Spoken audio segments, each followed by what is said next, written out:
ఆయన ద్రోణుడు అంటే సామాన్యమైన గురువు అండి. గురువుల వైభవం అంటే ఏమిటో మీరు గమనించాలి. ఆయన ఒక రోజున నదీ స్నానానికి వెళ్ళాడు. ధర్మం అన్న మాటకు అర్థం ఉంది. గురువుగారు నదీ స్నానానికి వెళ్ళి నేను నదీ స్నానం చేసేస్తానన్నారు అనుకోండి, వెళ్ళి తొందరగా వచ్చేయండి గురువుగారిని వీళ్ళు పడుకోకూడదు, వచ్చాక లేకుండా. గురువుగారు వెళ్తున్నారంటే మనం వెళ్ళాలి. గురువుగారు వెళ్తుంటే మనం వెళితే మనం ఏం చేస్తాం? స్నానం చేసిన బట్ట మళ్ళీ కట్టుకు రాకూడదు. నది కడితే వేరు బట్ట పట్టుకెళ్ళి ఆ బట్ట కట్టుకుని ఈ బట్ట విడిచిపెట్టి దాన్ని ఆ బట్ట పట్టుకుని రావాలంటే మళ్ళీ నదిలో పిడిచేయకూడదు, ఇంటికి వచ్చి ఉతుక్కోవాలి. గురువుగారి బట్టలు గురువుగారి పట్టుకుని వెళ్ళిపోతున్నారు అనుకోండి, ఇంకా గురువుగారి శిష్యుడు ఏంటి? గురువుగారి బట్టలు, గురువుగారి ఆచమన పాత్ర, కలస పాత్ర ఆయనే పట్టుకుని వెళ్ళిపోయి ఆయనే ఆ బట్టలు తుక్కుని ఆయనే నీళ్లు ఎట్టుకుని ఆయన వచ్చేస్తే వీడి చేతిలో ఉంటే గురుగారు గురుగారు అని కనపడ్డ అనుమానాలన్నీ అడగడం మొదలెట్టారు అనుకోండి. ఆయన ఏదో మార్నింగ్ వాక్ చేసుకుందామని వెళ్ళాడు. మార్నింగ్ వాక్ చేసేవాడు మాట్లాడకూడదు కదా, ఆయన వచ్చేయాలి.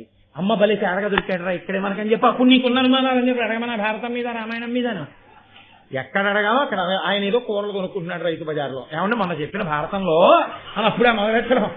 ఆయన ఏ పని మీద ఉన్నాడో దానికో స్థితి ఉంటుంది, దానికో సమయం ఉంటుంది, దానికో సందర్భం ఉంటుంది.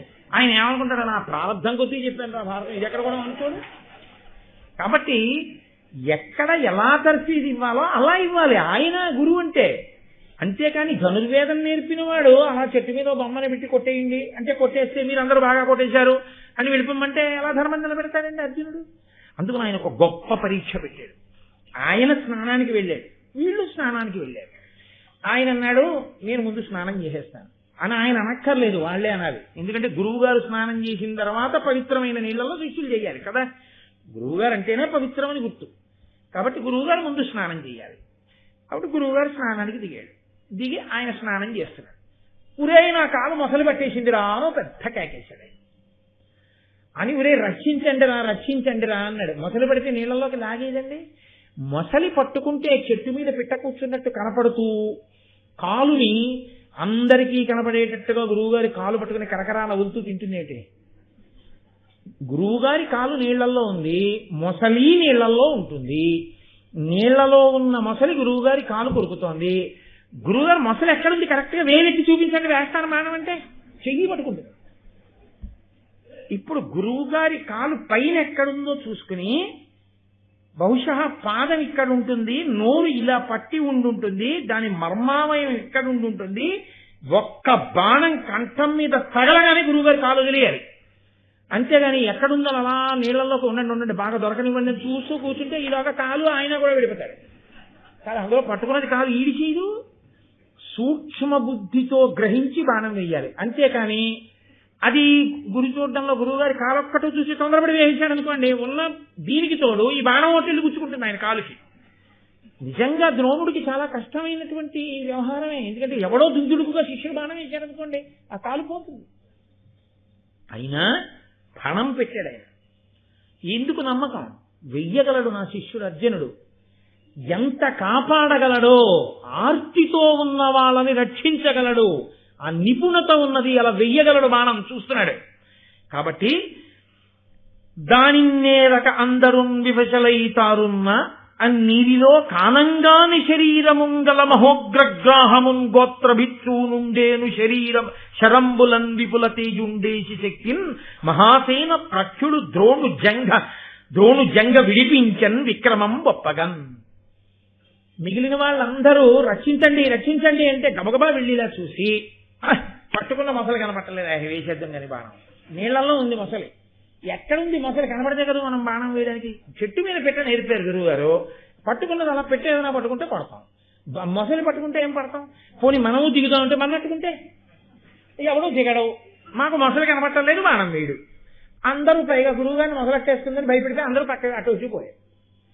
అర్జునుడు మాత్రం వెంటనే వచ్చి గురువు గారి కాలు పట్టుకున్నప్పుడు పైకి ఉంటుంది కదండి తొడా మోకాలును, అవి ఎక్కడున్నాయి, నిలబడిన తీరు పట్టి గురువుగారి యొక్క పాదం ఎక్కడుంది, మొసలి నీటిలోంచి వచ్చి పట్టుకున్నప్పుడు గురువుగారి పాదం దగ్గర పిక్కని ఎక్కడ పట్టుకుని ఉంటుంది, పిక్కని పట్టి ఉంది కాబట్టి పాదానికి ఇంత దూరంలో మొసలి నోరు ఉంటుంది, పట్టుకుని ఉంది కాబట్టి కదలకుండా ఉంది.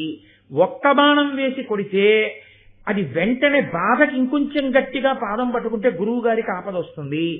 బాణం మీద బాణం, బాణం మీద బాణం, కన్ను తీసి కన్ను మూసే లోపల 5 బాణములను మర్మస్థానముల మీద కొట్టి నోరు తెరిచి అలా చచ్చిపోయి తేలిపెట్టి కొట్టేశాడు. అంతే. మొసలి ప్రాణం విడిచిపెట్టడం, నోరు తెరుచుకు చచ్చిపోవడం, నీటి మీద తేలిపోవడం అయిపోయాయి. తనని రక్షించుకోలేని వాడా ద్రోణుడు. ఆయన వెంటనే కాలు తీసుకుని పైకెక్కి షహబాష్, ఇది నా నమ్మకం, అందుకు నేర్పాను నీకన్నాడు.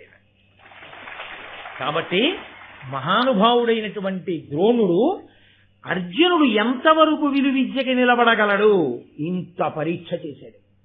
ఇప్పుడు విలువిద్యకి నిలబడగలడు, ఆర్తితో ఉన్న వాళ్ళని కాపాడగలడు, ధర్మము తెలిసిన్నవాడు. చాలా తృప్తి పొందాడు. నేను అపాత్రుడికి ఇవ్వలేదు విద్య, నేను పాత్రునకే ఇచ్చాను.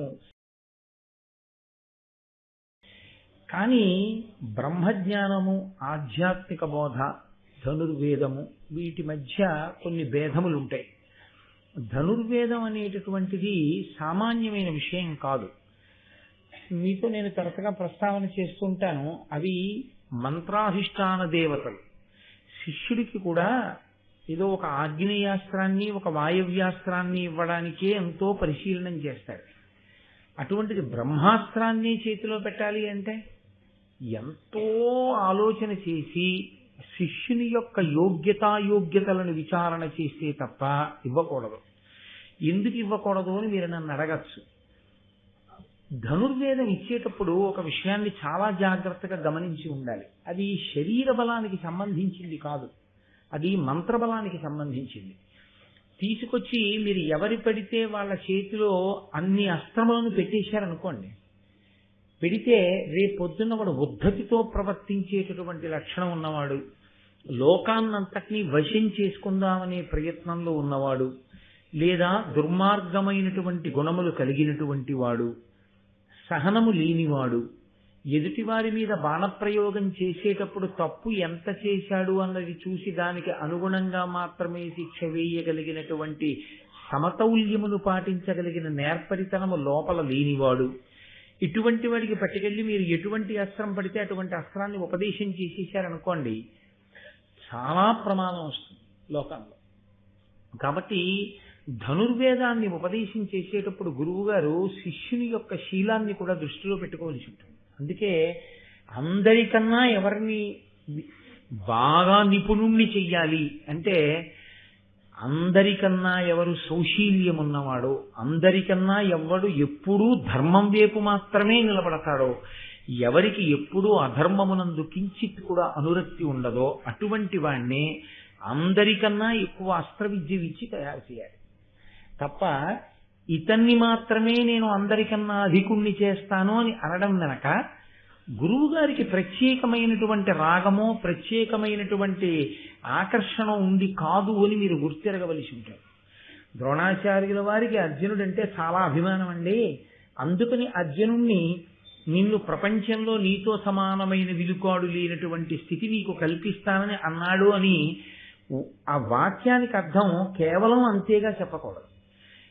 అర్జునుడికి అంత శక్తినిస్తానని ఎందుకన్నాడు అంటే అది దేవతల యొక్క ప్రచోదనం. ధర్మరాజు గారు ముందు పుట్టేటట్టుగా చూసి పాండురాజు గారు ఇంద్రుడి గురించి తపస్సు చేసి నాకు త్రిలోకములను గెలవగలిగినటువంటి వాడు కొడుకుగా కావాలి అని అడిగి ఏడాది పాటు కుంతి చేత వ్రతం చేయించి ధార్మికమైన సంతానంగా ఇంద్రుని యొక్క అంశలో అర్జునుడికి అన్నాడు.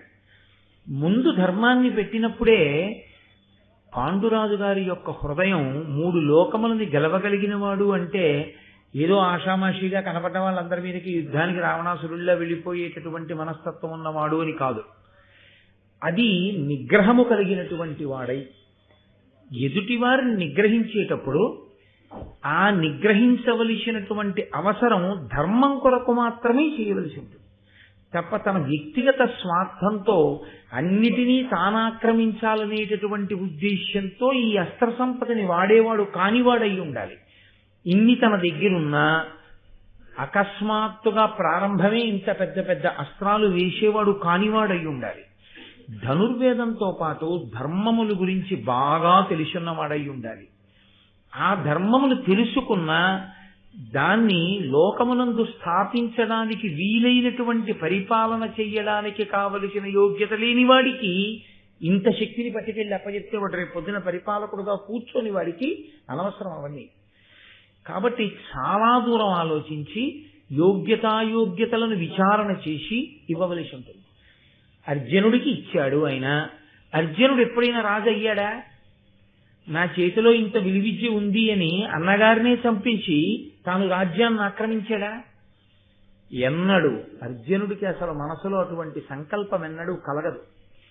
ఆయన ఎప్పుడు మాట్లాడినా ధర్మరాజు గారిని నేను సింహాసనం మీద కూర్చోబెడతానంటే, ధర్మానికి పట్టం కట్టేటటువంటి స్వరూపం ఉన్నవాడు, ఇంత శక్తి ఉండి ధార్మికుడైన వాడు చెప్పినటువంటి మాటలు వినగలిగినటువంటి వాడు. ఇది మీరు మహాభారతంలో ద్రోణాచార్యుల వారు పైకి కనపడకుండా పోషించినటువంటి ఒక అద్భుతమైన పాత్ర. ద్రోణాచార్యుల వారు కానీ ఎక్కడైనా పొరపాటు చేసి ఉంటే, యోగ్యతాయోగ్యతలను విచారణ చెయ్యకుండా అస్త్ర సంపదని వ్యక్తిగత రాగద్వేషములను అనుసరించి ఇచ్చి ఉంటే మహాభారతము యొక్క స్వరూపమే వేరుగా ఉంది. ఎందుచేత అంటే అప్పుడు ఆ వ్యక్తిని నిగ్రహించడం చాలా కష్టం. అంత ధనుర్వేదం ఆయన చేతిలోకి వెళ్ళిపోయిన తర్వాత అతన్ని ఓడించడం, అతన్ని నిలబెట్టడం ఎవరికి సాధ్యం కాదు. ఇంత ధర్మాత్ములైన పాండవులు కూడా ఒక దుర్మార్గుడి చేతిలోకి వెళ్ళి పడిపోయింది అనుకోండి, ధనుర్వేదం అంతా ద్రోణాచార్యుల వారి దగ్గర ఉన్న శక్తి అంతా వెళ్ళి పడిపోయింది అనుకోండి, పడిపోతే అప్పుడు ద్రోణాచార్యుల వారికి కూడా ఇబ్బంది వస్తుంది వాడిని నిగ్రహించడం. అందుకని ఎప్పుడూ అసలు మనసు అధర్మం వైపుకి తొట్టుపడనటువంటి వ్యక్తి ఎవరుంటాడో అటువంటి వ్యక్తికే ఇవన్నీ అప్పచెప్పాలి. ఇందులో రాగద్వేషములకు ఎంత అతీతంగా ప్రవర్తించవలసి ఉంటుందంటే, కన్న కొడుకైనా సరే ప్రతిరోజు అడిగినా సరే, నాన్నగారండి నాకు ఫలానాది ఇవ్వండి అని అడుగుతున్నా సరే ఇవ్వని వాడై ఉండాలి. నేను ఇవ్వను. ఎందుకు ఇవ్వకుండా ఉండాలి? అసలు మీరు జాగ్రత్తగా ఆలోచించండి. అశ్వత్థామకి ఇవ్వాలా, అర్జునుడికి ఇవ్వాలా? రాగద్వేషములన్న మాటని మీరు ఆలోచిస్తే ద్రోణాచార్యుడు వారి యందు కొడుకు కన్నా ఎవరు ఉండరు కదండి. పక్షపాతం అన్నది దృష్టిలో పెట్టుకోవాలంటే, నా అంత గొప్పవాణ్ణి చెయ్యాలి అని అనుకున్నాడు అనుకోండి, ఒక్కొక్క అస్త్రం యొక్క మంత్రాన్ని ఉపదేశం చేసేస్తే చాలు, మొత్తం అశ్వత్థామ చేతిలోకి వెళ్ళిపోతుంది. అశ్వత్థామ చేతిలోకి కానీ ద్రోణాచార్యుల వారి దగ్గర ఉన్న అస్త్ర విద్య అంతా వెళ్ళిపోయి ఉంటే ఎంత ప్రమాదం సంభవించి ఉండేది. ఆఖరణ ఉపపాండవులందరి గొంతుకులు నిద్రలో ఉండగా కోసేసిన వాడు, దృష్టజ్యుమ్నుడి యొక్క శిరస్సుని కాలితో తన్ని నిద్దట్లో ఉన్నవాడిని చంపేసినవాడు, అంతటి విచక్షణారహితమైనటువంటి పనులు చేసేటటువంటి ఉద్రేక స్వరూపం ఉన్నవాడు, దుర్యోధనుడిని పంచన చేరేవాడు, ఇటువంటి వాడు కాబట్టి నా కొడుకైనా సరే అస్త్ర సంపద వాడి దగ్గర ఉండడానికి వీల్లేదు, ధర్మం వైపుకి నిలబడలేడు. స్వభావమునందు దోషం ఉంది. స్వభావమునందు దోషమున్న వాడికి విద్యంతా ఇచ్చేస్తే నా వరకు బాగుండొచ్చు నా కొడుక్కి ఇచ్చానని, కానీ రేపు లోకములన్నీ ఉపద్రవానికి ఎడతాయి. నా ఒక్కడి స్వార్థం కోసం లోకము నశించకూడదు. ఎవడు ధర్మమును నిలబెడతాడో వాడికిస్తాను తప్ప, అధర్మ స్పర్శ కించిత్తున్నా యుక్తాయుక్త విచక్షణ లేకపోయినా అటువంటి వాణ్ణి అర్జునుడి కన్నా పెద్దవాడిగా తయారు చెయ్యను అండంలో అర్థం ఏమిటంటే, ఆయన ఇవ్వడు. ఏది అద్భుతమైన అస్త్రమో, ఏది ప్రళయమునే సృష్టించగలదో దాన్ని ఉపదేశం చేయడు ఆయన. ద్రోణాచార్యుల వారి దగ్గర బలవంతంగా ఉపదేశం తీసుకోవడం కుదరదు. ఆయన దగ్గర ఉంది అస్త్ర విద్య, అది సామాన్యమైన విద్య కాదు. ఆయన అనుగ్రహించి ఉపదేశం చేయాలి. ఉపదేశం చేశాడా శిష్యుణ్ణి భరించగలడు. ఆయన ఉపదేశించలేదా అవతలవాడు పొందలేడు. అశ్వత్థామ ఇక తండ్రి మీద ఎంత ఒత్తిడి తీసుకొస్తే ఇచ్చి ఉంటాడో ఆయన బ్రహ్మాస్త్రాన్ని, ఆ బ్రహ్మశిరోనామకాస్త్ర ప్రయోగం చెప్పాడు తప్ప ఉపసంహారం చెప్పలేదు ఆయన. ప్రయోగం చెప్పి ఉపసంహారం చెప్పకపోవడం ఎటువంటిదంటే, వంట చేసి అక్కడ పెట్టి నేను వచ్చి పెడతానప్పుడు తిందువుగాని వండంతో సమానం. వంట అక్కడుంది, వీడికి ఆకలిస్తోంది కానీ తినడానికి అధికారం లేదు. ఒక అస్త్రాన్ని ప్రయోగించడం వచ్చి ఉపసంహారం చెప్పలేదు అంటే దాని అర్థం ఏంటంటే, నీకు ఉపసంహారం లేదు రాదు కాబట్టి ఆ అస్త్రాన్ని వేస్తే ప్రళయం వచ్చేస్తుంది కాబట్టి అసలు నువ్వు వేయడానికి లేదు. ఆయన ఉపసంహారం చెప్పలేదంటే అశ్వత్థామక ఆ అస్త్ర ప్రయోగమునందు అధికారము లేదు ఆయన చెప్పలేదు, అర్జునుడికి చెప్పాడు. ప్రయోగ ఉపసంహారములను రెండింటినీ అర్జునుడికి చెప్పాడు. అందుకే అశ్వత్థామ ప్రమాదం తీసుకొస్తే అర్జునుడు ఆ ప్రమాదాన్ని గట్టెక్కించాడు, ఉపసంహారం చేశాడు. కృష్ణుడు చెప్తే చిట్ట చివరు ఉపపాండవ సంహారం జరిగినప్పుడు. కాబట్టి ద్రోణాచార్యుల వారి యొక్క శీలాన్ని, ద్రోణాచార్యుల వారి యొక్క స్వభావాన్ని అంచనా వెయ్యకుండా మాట్లాడకూడదు. కర్ణుడు దుర్యోధనుడి పక్షంలో నిలబడుతున్నాడన్న విషయం ద్రోణాచార్యుల వారికి స్పష్టంగా తెలుసు. కర్ణుని యొక్క స్వభావం ఎటువంటిదో ద్రోణాచార్యుల వారికి స్పష్టంగా తెలుసు. ఒక గురుస్థానంలో కూర్చున్న వ్యక్తి మొట్టమొదట గమనించగలిగే విషయం ఏమిటో తెలుసా అండి? తెలుసుకుని ఉండవలసిన విషయం స్వభావమును ఖచ్చితంగా అంచనా వేయాలి. స్వభావము దిద్దుకోలేడు, ఇతని స్వభావం ఇంతే, దీని నుండి బయటికి రాలేడు. ఎంతవరకో అంతవరకు మాత్రమే ఇవ్వవలసి ఉంటుంది తప్ప నీకున్నటువంటి అనుబంధంతో ఏది పడితే దాన్ని తీసుకెళ్లి గురువు గారి శిష్యుడి చేతిలో పెట్టకూడదు. పెడితే లోకం యొక్క సంబంధం, లోకం యొక్క విశేషం ఉపద్రవం వస్తుంది. పరశురాముడు ఇచ్చాడు ద్రోణాచార్యుల వారి కంటే, ద్రోణాచార్యుల వారు గురుస్థానంలో అలా కూర్చోగలిగినటువంటి వ్యక్తిని నమ్మారు పరశురాముల వారు కాబట్టి ఇచ్చారు. ఇప్పుడు తనిష్టం వచ్చినట్టు తాను ప్రవర్తిస్తే తనకిచ్చినటువంటి గురువులు అగ్నివేశుడు, మహానుభావుడు పరశురాముడు, తన తండ్రి భరద్వాజుడు. కాబట్టి అంత ఆలోచించాడు ఆయన, లోకం గురించి అంత ఆలోచించాడు తప్ప విద్య నేర్పడంలో ఆయనకి ఎప్పుడూ పక్షపాతం లేదు. ఆయనకి పక్షపాతం ఉంటే ఒక్కటే గుర్తు, ఆయన కొడుకే అందరికన్నా గొప్పవాడై ఉంటాడు. కాదు, అసలు దుర్యోధనాదులకు ఆయన ఏ విద్య సరిగ్గా చెప్పక్కర్లేదు. ఆయన అందరికీ పాఠం చెప్పారు. కానీ అందరికన్నా ఎక్కువ శక్తితో నిలబడవలసిన వాడు ఎవడు అత్యంత ధార్మికుడో వాడి యందు శక్తిని పెంచి ఉంచాడు. దేనికి పెంచి ఉంచాడంటే ఉపద్రవమే వస్తే వీడొక్కడు రక్షించాల ధర్మాన్ని. కాబట్టి అతనికి ఎక్కువ బోధ చేశాడు తప్పించి అందరినీ కూర్చోపెట్టి పాఠం చెప్పేటప్పుడు పక్షపాతము ప్రారంభము ద్రోణుడిది అని అనడానికి వీల్లేదు. ఒక శిష్యుడు అర్జునుడు ఎంత ధార్మికంగా ఉంటాడో అంత ధార్మికంగా ఉండి కనపడితే ద్రోణుడు అర్జునుడితో సమానంగా ఆ వ్యక్తికి కూడా ఇచ్చి ఉండేవాడు. మీరు ఆలోచించండి, కొంచెం జాగ్రత్తగా ఆలోచిస్తే దుర్యోధనుడి తమ్ముళ్ళకి ఎక్కువ అస్త్ర సంపదని కట్టపెట్టాడు అనుకోండి ద్రోణాచార్యుల వారు, ఆయన చాలా లబ్ధి పొందుతాడు. ఎందుకో తెలుసా అండి? దుర్యోధనుడు వెళ్ళి ధృతరాష్ట్రుడికి చెప్తాడు, మా బాగా అప్పచెప్తున్నాడు విద్యంతా, మాకు పిచ్చి బ్రాహ్మణుడు అన్నీ మాకు అప్పచెప్పేస్తున్నాడు నాన్న అని. కావలసిన అగ్రహారాలు ఇస్తాడు, కావలసినంత బంగారం ఇస్తాడు. ఆశపడి చెప్పాడా ద్రోణాచార్యుల వారు? చెప్పలేదు. అర్జునుడికి నేర్పాడు. తండ్రి బతికున్నాడా? తల్లి విధవరాలు.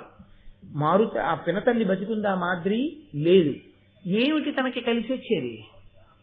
గురువు తనకేం కలిసి వస్తుందని ఆలోచించిన వాడు గురువు కాడు.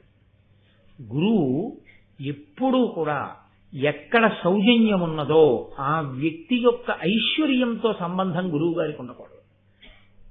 ఆ వ్యక్తి అర్హతని పొందినవాడు నెత్తి మీద పెట్టుకుంటాడంతే. ద్రోణాచార్యుల వారి యొక్క శీల వైభవం అటువంటిది కాదు. అసలు ఇంకా ఆయన శీలానికి గొప్పతనం ఏమిటో తెలుసా అండి? ద్రుపదుడు తపస్సు చేసి కన్నాడు, ద్రోణాచార్యుల వారిని చంపే కొడుకు కావాలి నాకు. అగ్నిగుండంలోంచి వచ్చాడు దుష్టజుమ్నుడు. ద్రోణాచార్యుల వారిని చంపడానికే పుట్టాడు ఆ అబ్బాయి అన్న విషయం ద్రోణాచార్యుల వారికి తెలుసు. ఆ అబ్బాయి వచ్చి నాకు అస్త్ర విద్య మీరు నేర్పండి అన్నాడు. కత్తి పట్టుకుని ఎలా శత్రువు పీక కొయ్యాలో నేర్పితే ఈ పిల్లవాడు కోసే పీక నాది అని ద్రోణుడికి తెలుసు. తెలిసి కూడా ఆయన నేర్పాడు. చచ్చిపోవడం ఎప్పుడప్పుడు చచ్చిపోతాం, శరీరం పడిపోతుంది, కానీ ఆశ్రయించిన శిష్యుడికి నేను ఇవ్వకుండా ఉండకూడదు. కాబట్టి అతనికి ఎంత అర్హత ఉందో అంతా ఇచ్చేసాడంతే. ద్రోణాచార్యుల వారి దగ్గర విద్య నేర్చుకున్న దుష్టజుమ్నుడు చిట్ట చివర ధనస్సు విడిచిపెట్టేసి నిలబడిపోయినటువంటి ద్రోణుడి రథం మీదకి దూకి ఆయన కంఠం కోసేశాడు. తన కంఠం కోసేస్తాడని తెలుసు ద్రోణుడికి, తెలిసి పాఠం చెప్పాడు. కత్తి ఎలా పట్టుకోవాలో, కత్తితో యుద్ధం ఎలా చేయాలో నేర్పాడు. అటువంటి ద్రోణుడి పట్ల పక్షపాత ధోరణి ఇంకొక కోణంలో మీరు ఎలా స్థాపిస్తారు చెప్పండి నాకు. అది తెలిసి కలిగిన మాట. కాబట్టి మహాత్ముల యొక్క దృష్టికోణం ధర్మం గురించి మాత్రమే తప్ప వేరొక విషయం గురించి కాదు. అటువంటి స్వార్థమే ద్రోణునకుంటే ద్రోణుడు అన్నిటికన్నా ముందు అశ్వత్థామకి పాఠం చెప్పకుండా ఉండకూడదు, అన్ని అశ్వత్థామకి ఇవ్వాలి. 2, తప్పకుండా ఆయన అసలు తనని చంపడానికి పుట్టిన వాడికి పాఠం చెప్పకుండా ఉండాలి. ఈ 2 చెయ్యని వాడు ఆయన. అటువంటి ద్రోణాచార్యుల వారి దగ్గరికి ఒకానొకప్పుడు హిరణ్యధన్వుడు అనబడేటటువంటి ఒక ఎరుకరాజు యొక్క కొడుకు ఏకలవ్యుడు ఆయన పేరు. ఆ ఏకలవ్యుడు అనబడేటటువంటి ఎరుకరాజు యొక్క కుమారుడు అరణ్యమునందు ఉంటుంటాడు. ఆయన వచ్చి ద్రోణాచార్యుల వారిని సమీపించి ప్రార్థన చేశాడు, నాకు మీరు విలువిద్య నేర్పండి. ద్రోణుడు అతని వంక చూసి, నేను నీకు నేర్పను. సరే, దీని మీద చాలా చిలవల పొలవలు అయిందనుకోండి, ఆయన నేర్పను అన్నాడు. ద్రోణుడు నేర్పను అన్నాడు అంటే ఏకలవ్యుడు ఎవరో ద్రోణుడికి తెలుసా? ఆయనకి తెలియదు. ఎక్కడి నుంచి వచ్చాడో తెలుసా? తెలియదు. పోనీ ఏమైనా అంతకు ముందు శత్రుత్వం ఏమైనా ఉందా? ఏమీ లేదు. మరి ఎందుకు నేర్పనన్నాడు?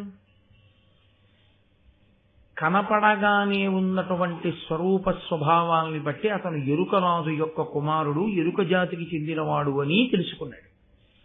తెలిసి అతనికి చెప్పిన కారణం మాత్రం నీకు అనవసరం, ఎరుక జాతిలో జన్మించిన వాడివి నేను నేర్పను అని చెప్పాడు. అంతవరకే చెప్పాడు, అంతకు మించి చెప్పలేదు. ఇక వెళ్ళిపోయాడు ఏకలవ్యుడు. కానీ ఆయన సాధన గొప్పది, చాలా గొప్ప సాధన. మహాభారతంలో అనితర సాధ్యమైనటువంటి విషయాన్ని సాధించాడు ఏకలవ్యుడు.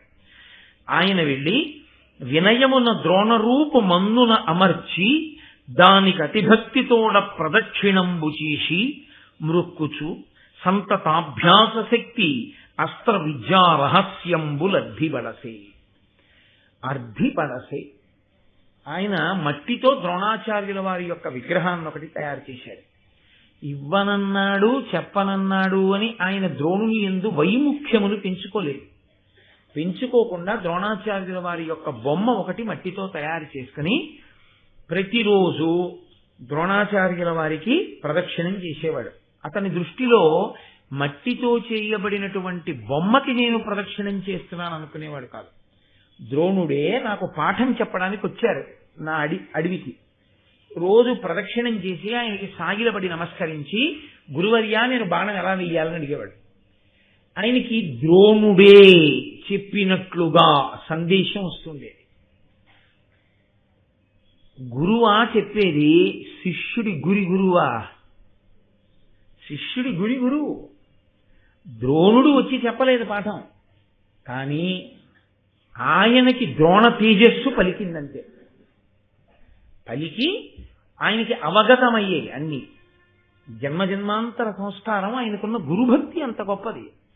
కాబట్టి ఆయనకిప్పుడు అడుగుతూ ఉండేవాడు, వాయవ్యాస్త్రం ఎలా, లేకపోతే ఈ బాణం వేయడం ఎలా, ఒకేసారి వింటినారికి ఇన్ని బాణములను తొడిగి విడిచిపెట్టడం ఎలా. అంతే, గురువు గారి దగ్గర నిలబడి నేర్పుతున్నట్లు అనిపించేది. వచ్చేస్తే అతను చాలా గొప్ప అస్త్ర విద్యా రహస్యంబులర్ధిబడసి, అస్త్రముల యొక్క విద్యా రహస్యములన్నింటినీ పొందాడు. అవి శస్త్రములు కావు, కేవలం కత్తి, ఈటె ఇటువంటివి కావు. అవి అస్త్రములు. అస్త్రములు అంటే మంత్ర సంబంధములు. మంత్రముల యొక్క ఉపదేశం అతనికి జరిగిపోయింది ద్రోణుని వలన. ద్రోణుడు అంగీకరించలేదు ఇవ్వడానికి, ఇచ్చానని ద్రోణుడికి తెలియదు. ఆయనేమి ఇవ్వలేదు. మీరు ద్రోణుడిని అడిగారనుకోండి, నేను ఇవ్వలేదనే చెప్పాడు ద్రోణుడు. నేను ఇవ్వలేదా విద్య నాకు తెలియదు. ద్రోణుడే ఉపదేశం చేశాడు ఏకలవ్యుడికి. ద్రోణుడు అబద్ధం ఆడాడా, ఏకలవ్యుడు అబద్ధం ఆడాడా? ఏకలవ్యుడు అబద్ధం ఆడితే విద్య రావడం అబద్ధం, విద్య వచ్చింది. ద్రోణుడు అబద్ధం ఆడితే ఆయన శీలానికే కళంకం. అలా అబద్ధం ఆడవలసిన అవసరం లేదు. గురువుగారు నేర్పాలనుకుంటే ఏకలవ్యుడికి నేర్పచ్చు. కాబట్టి ద్రోణుడు అబద్ధం ఆడలేదు. మరి ద్రోణుడు అబద్ధం ఆడక, ఏకలవ్యుడు అబద్ధం ఆడక, ఏకలవ్యుడికి అస్త్ర విద్య ఎక్కడి నుంచి వచ్చింది? దానికి సమాధానం నువ్వు కూడా ఉపాసన చేయగలిగితే నీకు తెలుస్తుంది. అంతే. కొన్నింటికి వాగ్రూపమైన సమాధానములు ఉండవు. గురువుగారు అనేటటువంటి నిశ్చలమైన భక్తితో మీరు గురుస్వరూపం యొక్క పాదములను గట్టిగా పట్టుకుని నిలబడగలిగితే, గురువు అనగా ఎవరు? అంధకారమును పోగొట్టేవాడు. అంధకారమును పోగొట్టగలిగినటువంటి రాశీభూతమైన ఈశ్వర తేజస్సే గురువు గారు. కాబట్టి ఇప్పుడు మీరు ఒక గురువు యందు పెట్టుకున్న గురి ఈశ్వర స్వరూపంగా మీకు ఆ గురువు రూపంలో పలికేటట్టు చేస్తుందంతే.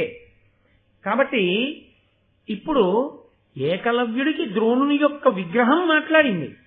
ద్రోణుడే మాట్లాడాడనుకున్నాడు, అన్నీ తెలిసేసుకున్నాడు. తెలుసుకున్న తరువాత ఒక గమ్మత్తు జరిగింది. ఇది ద్రోణుడికి తెలియదు, ఏకలవ్యుడికి తెలుసు. నేను ద్రోణుడి విగ్రహం పెట్టుకుని నేర్చేసుకుంటున్నానన్న విషయం, కానీ ఆయనకి విగ్రహం అనుకోవట్లేదు, గురువు గారు నాకు చెప్తున్నారు అనుకున్నాడు.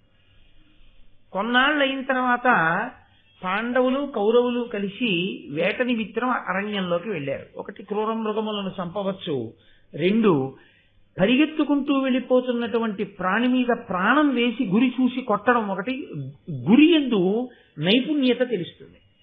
అందుకని ద్రోణాచార్యుల వారు అంగీకరించారు వేటకెళ్ళడానికి. గురువు గారి అనుమతితో వాళ్ళు వేటకొచ్చారు. వేటకొచ్చినప్పుడు అదో విచిత్రమైనటువంటి లక్షణం. వేట యందు క్రౌర్యం ఉంటుందండి.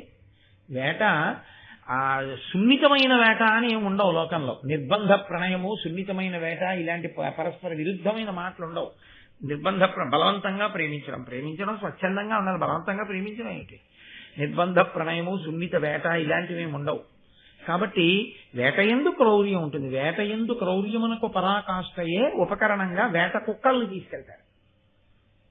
ఆ వేట ఎప్పుడైనా వెళ్ళేటటువంటి అలవాటు ఉన్న వాళ్ళకి దాని గురించి బాగా తెలుస్తుంది. వేట కుక్కలు 10,000 చేరనేల, ఆ ఉర కుక్కలు 10,000 చేరనేల, వేటకై చాలదే ఒక్క జాగిలంబు అని.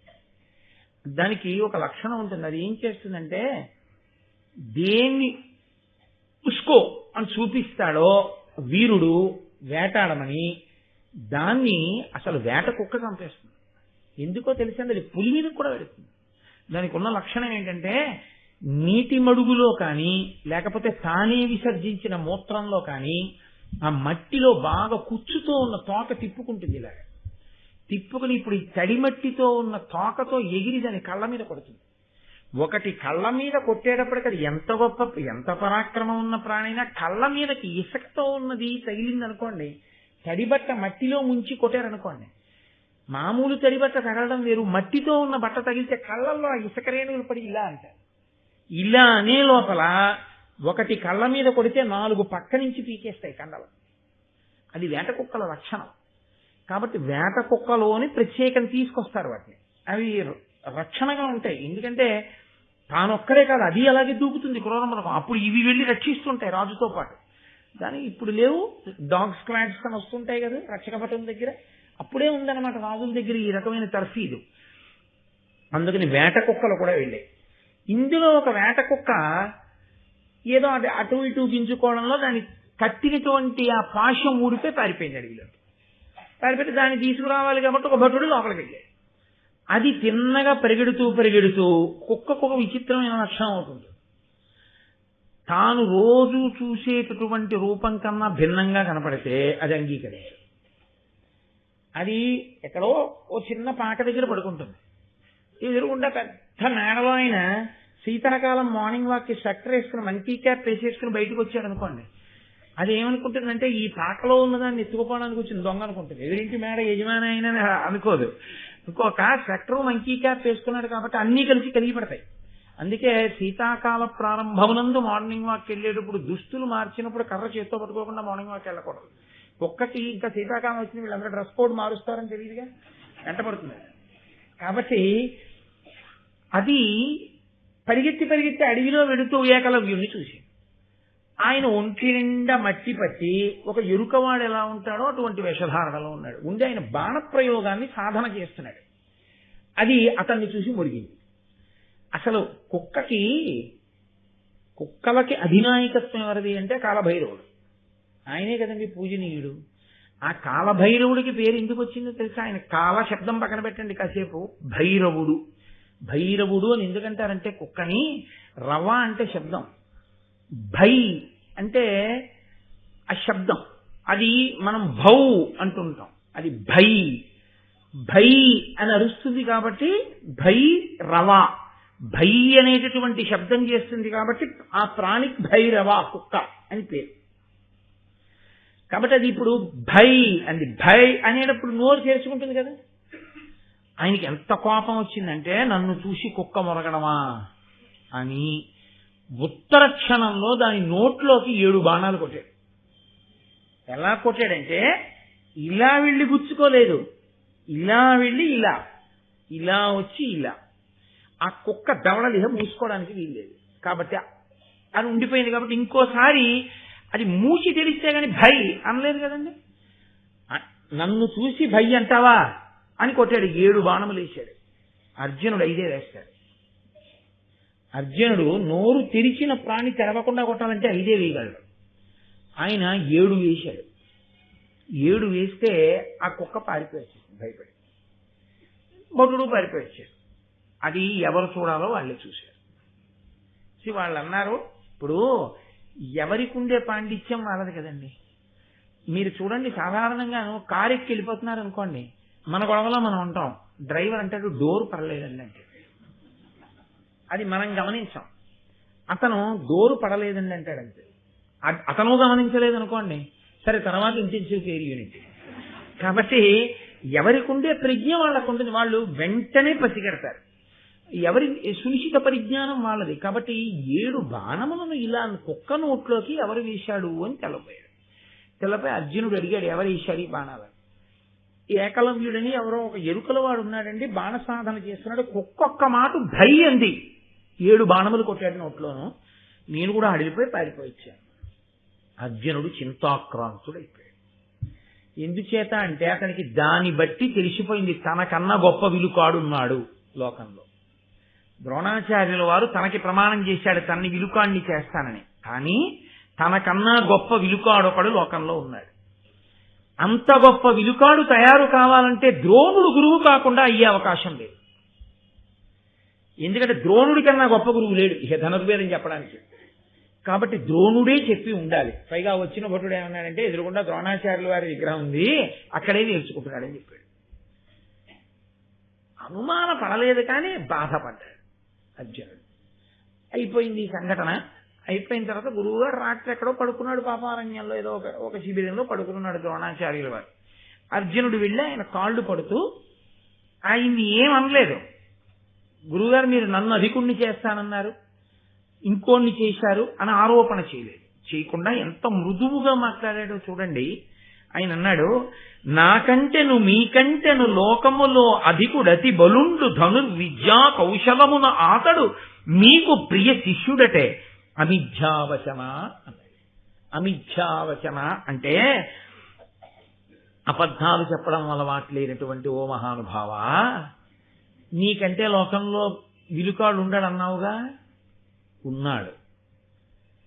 ఎంత గొప్పగా పిలిచాడో చూడండి ద్రోణాచార్యులు వారిని ఆ రోజున పిలిచి, ఎన్నడూ అబద్ధం ఆడని వాడా, మీకంటే నాకంటే గొప్పవాడు ఉన్నట్ట విలుకాడు లోకంలో. గురువుని మించిపోయిన శిష్యుడైపోయాడు ఆయన. కాబట్టి అతను ధనుర్విద్యా కౌశలమున ఆతడు మీకు ప్రియ శిష్యుడటే. ధనుర్విద్యా కౌశలమునందు అతనే మీకు ప్రియ శిష్యుడట. లేకపోతే నాకన్నా కూడా గొప్పవాడయ్యాడంటే మీరు ప్రీతితో అంత నేర్పకపోతే అతనికి ఎలా వస్తుంది? ఇప్పుడు ద్రోణుడు పడుకున్నవాడు ఉలిక్కిపడి లేచాడు. లేచి ఆయన అన్నాడు, నేను నేర్పానా? ఏకలవ్యుడా? అంత అస్త్ర విద్య ఇచ్చానా? ఎక్కడుంటాడని అడిగాడు. లోపల ఉంటాడట, పద పెడదాం అన్నాడు. అర్జునుడు ద్రోణుడు కలిసి వచ్చారు. ఏకలవ్యుడికి తెలిసింది ద్రోణాచార్యుల వారు వస్తున్నారు. అంతే, మహాసంబరపడిపోయాడు. ఎదురొచ్చాడు, ద్రోణాచార్యుల వారి కాళ్ళ మీద పడ్డాడు, నమస్కారం చేశాడు, తీసుకెళ్లాడు, కూర్చోబెట్టాడు, ఆ విగ్రహం చూపించాడు. మహానుభావ, మీ అనుగ్రహంతోటే నాకు ఇంత విద్య వచ్చింది, ఇదిగో ఇన్ని నేర్చుకున్నానన్నాడు. అంటే ద్రోణుడు అన్నాడు, నాకు గురుదక్షిణ ఇవ్వవద్దా నా దగ్గర నేర్చుకుంటే అన్నాడు. ఇవ్వాలి, అది న్యాయం. గురుదక్షిణ ఇవ్వకపోతే ఆ విద్య ఫలించదు. కాబట్టి నేను మీకు దక్షిణ ఇస్తాను. ఇది దేహంబు, ఇది అర్ధంబు, ఇది నా పరిజన సమూహము. ఇన్నిటిలో నెయ్యది మీకిష్టము, దానిని మొదమొదవగా ఇచ్చుకొనుడు అమోఘం బలిన. మహానుభావ ఏమిమ్మంటారు గురుదక్షిణ? ఇది దేహము, ఇదిగో ఇది నా శరీరం, మీకు ఇచ్చేయమంటారా? ఇచ్చేస్తాను. ఇది అర్ధంబు, ఇది నాకున్నటువంటి సంపద, ఇందులో మీకేం కావాలి తీసుకెళ్ళిపోండి. ఇది నా పరిజన సమూహము, వీళ్ళందరూ నా దగ్గర ఉండేటటువంటి పరిజనులు. ఇన్నిటిలో ఎయ్యది మీకిష్టము, వీటిలో మీకేది ఇష్టం, మీకేం కావాలి? మొదమొదవగా ఇస్తూ నేను సంతోషంగా ఇచ్చేస్తాను, ఏం కావాలన్నా నా శరీరంతో సహా. ఏది కావాలి చెప్పండి, ఇచ్చేస్తానన్నాడు. అంటే ఈయనన్నాడు, నీ కుడి చేతి బొటన వేలు కోసి నాకు గురుదక్షిణగా ఇచ్చేసేయి అన్నాడు. అంతే. ఆ మాట అడిగిన క్షణకాలం కూడా ఇంకా ఏకలవ్యుడు ఆలోచించలేదు. ఉత్తర క్షణం తన కుడి చేతి బొటన వేలిని ఎడం చేత్తో కోసేసి ఆకులో పెట్టి దక్షిణగా ఇచ్చేశాడు.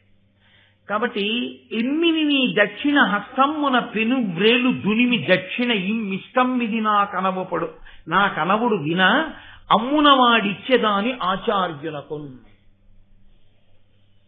అడిగినప్పుడు కూడా ఏది అడిగాడు? పెనువ్రేలు, పెద్ద వేలు ఏదిందో అది ఇమ్మన్నాడు. అంతే, ఇచ్చేశాడు. ఈ వేలుకున్న లక్షణం ఏమిటో తెలుసా అండి? ఈ వేలు ఈ 4 వేళ్లకి దూరంగా ఉంటుంది, కానీ దీనితో కలవకుండా ఈ 4 వేళ్లు ఏమీ పట్టుకోలేదు. పెన్ను పట్టుకోవాలనుకోండి, ఈ 2 కలిపి దీనితో కలవాలి. ఏదో ఓ చిటికెడు ఇవ్వండి అన్నారు అనుకోండి, ఓ చిటికెడు అంటే ఈ 2 కలిపి ఇలా తీయాలి. ఓ తాడెట్టుకోవాలనుకోండి, ఇలా 4 వేళ్లతో పట్టుకుంటే బిగుతుండదు, ఇలా పట్టుకుంటే బిగుతుంటుంది. దాచండి అన్నాను అనుకోండి, ఇలా దాస్తే తెలిసిపోతుంది, ఇలా దాచాను అనుకోండి, గుప్పిటి మూసాను అనుకోండి తెలియదు. ఇది దూరంగా ఉంటుంది, కానీ ఈ 4 దేనికైనా సరే దీనిని ఆశ్రయిస్తాయి. అందుకే ఒక విషయం చెప్తుంటారు, బ్రిటిష్ వారు తమ మాంచెస్టర్ క్లాత్ బాగా అమ్మకం అవడం కోసమని భారతదేశంలో ఉన్న నేతగాళ్ల యొక్క నేతతో కూడినటువంటి బట్ట ముందు నిలబడలేకపోతే ఏకకాలంలో చాలా మంది సాలెవాళ్ల బొటన వేళ్లు తీసేశారు, వాళ్ళ బట్ట దేశంలో అమ్ముడవడానికి. వాళ్ళు ఇంకా అలా నెయ్యడానికి అవకాశం లేకుండా చేయడానికి. ఒకానొకప్పుడు తిరుమలలో వెంకటేశ్వర స్వామి వారి క్షేత్రంలో ఒక వస్త్రం ఒకటి ఉండేది ప్రత్యేకం, చాలా కాలం పాటు. అది చిన్న వస్త్రం. ఆ వస్త్రం పెట్టి తుడిస్తే ఏమయ్యేదంటే మీకు నల్లపూసంత ధూళికణం కూడా అక్కడ ఉండేది కాదు. ప్రత్యేకంగా ఆ బట్ట పెట్టి తుడిచేసేవారు. ఆ బట్ట పెట్టి తుడిచారు అంటే ఇంకా ధూళికణం అంత దుమ్ము కూడా అంతరాలయంలో ఉండడానికి వీల్లేదు. అటువంటి బట్టలు నేశారు. అగ్గిపెట్టెలో పట్టగలిగినంత చీర నేసినటువంటి నేతగాళ్లు పుట్టినటువంటి దేశం ఈ దేశం. కాబట్టి ఇప్పుడు ఆ బొటనవేలు ఇచ్చేస్తే ఇక అతను బాణప్రయోగం చేయలేడు. ఎందుకని? ఈ 4 వేళ్లతో బాణం ఎలా వేస్తాడు? ఇలా పట్టుకుని వెయ్యాలి వింటినారిని, ఇక వేయలేడు. కాబట్టి ఇప్పుడు ఎంత అస్త్ర విద్య వచ్చినా అతను అసలు మామూలు బాణం వేయడానికి కూడా పనికిరాడు. కాబట్టి ఇప్పుడు ఇంత గొప్ప ఏకలవ్యుడు కూడా ఎందుకు పనికిరానటువంటి వాడిగా ఎందుకు పనికి మాలిన వాడు అంటే అసలు ఎందుకు పనికి మాలిన వాడు అని నా ఉద్దేశ్యం కాదు. అతను ఆ తర్వాత ఈ 4 వేళ్లతో కూడా బాణాలు వేశాడు. కానీ అతను చాలా పెద్ద వీరుడిగా నిలబడ్డానికి వీలు లేని స్థానంలో ఆ బొటన వేలు ద్రోణాచార్యుల వారు తీసేశారు. తీసేయడం వల్ల అర్జునుడే పెద్ద విలుకాడుగా నిలబడిపోయాడు. సరే, ఇప్పుడు నేను మీకు ఈ విషయం చెప్పినప్పుడు మీరు ఒక పెద్ద ధర్మ సంకటంలోకి వెళ్ళారని నాకు తెలుసు. వీడేమో నిన్నటి నుంచి తలకొట్టుకుని ద్రోణాచార్యుల వారు గొప్పవారు అంటున్నాడు, దుష్టజుమ్నుడికి కూడా పాఠం నేర్పాడన్నాడు, అశ్వత్థామ కన్నా అర్జునుడికి ఎక్కువ నేర్పాడన్నాడు, పక్షపాతం లేదన్నాడు. ఏకలవ్యుడు బొటన వేలు ఎందుకు తీశాడు? చెప్పిన పాఠం ఒక్కటి లేదా? విగ్రహం పెట్టి పాపం నేర్చుకున్న వాడి యొక్క వేలు తీసేశాడా? దోషం కాదండి. అక్కడ మీకు బాహ్యంలో సమర్థించడానికి ఏమీ ఉండదు. కానీ నిజంగా ద్రోణుడు అర్జునుణ్ణే పెద్ద విలుకాన్ని చెయ్యడం కోసమని అలా బొటనవేలు తీసేసిన వాడైతే మీరొకటి జ్ఞాపకం పెట్టుకోండి, ఎవరైనా ఊరుకుంటారేమో కానీ వ్యాసుడు అంగీకరించాడు. ఉత్తర క్షణంలో ధర్మము ధర్మమే.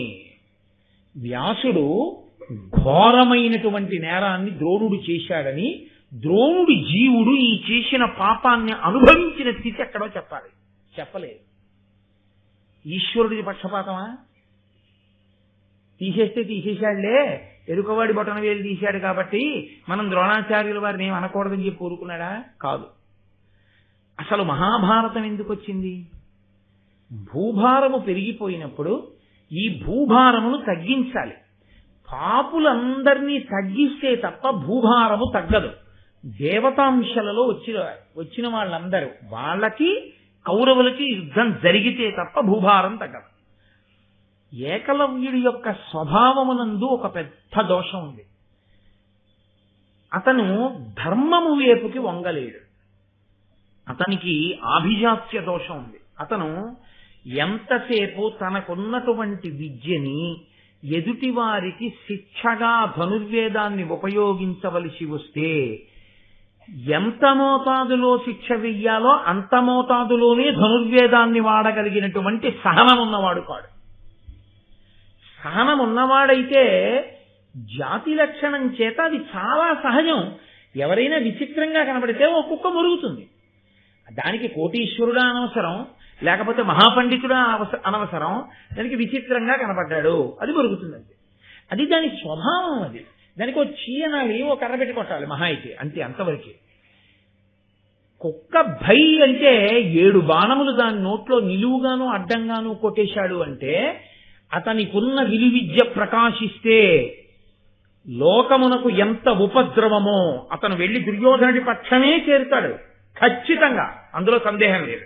బొటనవేలు తీశాక కూడా అతను కౌరవ పక్షం వైపుకి చెందిన జరాసంధులు మొదలైన వాళ్ళ వైపుకు వెళ్ళాడు. కాబట్టి ఉత్తరోత్తర ధర్మానికి వ్యతిరేకంగా నిలబడే వాళ్ల వైపుకి కర్ణుడితో పాటు ఏకలవ్యుడు కూడా చేరిపోతే ధర్మ సంస్థాపన కష్టం. కాబట్టి తేలికగా గురుదక్షిణ రూపంలో బొటనవేలు తీస్తే తప్ప ఒక వ్యక్తికి అన్యాయం జరిగినా ఒక సమాజమునకు ప్రయోజనం జరగాలి, దేశంలో ధర్మం నిలబడాలి. ఆ ధర్మ నిరతి కొరకు ఒక వ్యక్తికి అన్యాయం జరిగిన గురుదక్షిణ రూపంలో తాను తీసుకుని ఏకలవ్యుని యందు విద్య సమాజమునందు ప్రమాదకారిగా పరిణమించకుండా ద్రోణుడు అడ్డుపడ్డాడు. ఈ అడ్డుపడ్డం ఏకలవ్యుడి విషయంలోనే కాదు, అశ్వత్థామకు కూడా అడ్డుపడ్డాడు. కాబట్టి ఇందులో ద్రోణుడికి వ్యతిరేకంగా తీర్పు చెప్పడానికి ఏమీ లేదు. సహృదయతతో ఆలోచించినప్పుడు ద్రోణుడికి పుష్పహారం వెయ్యవలసిందే. కాబట్టి అలా ఏకలవ్యుడి దగ్గర బొటనవేలు తీసుకుని ఆ ధర్మము ఎంతకాలము నిలబడుతుందో మీరు చూడండి. అధిక్షేపించి అర్జునుడు మాట్లాడచ్చు, కంటి ముందు సాక్ష్యం కనబడింది ఏకలవ్యుడి విషయం.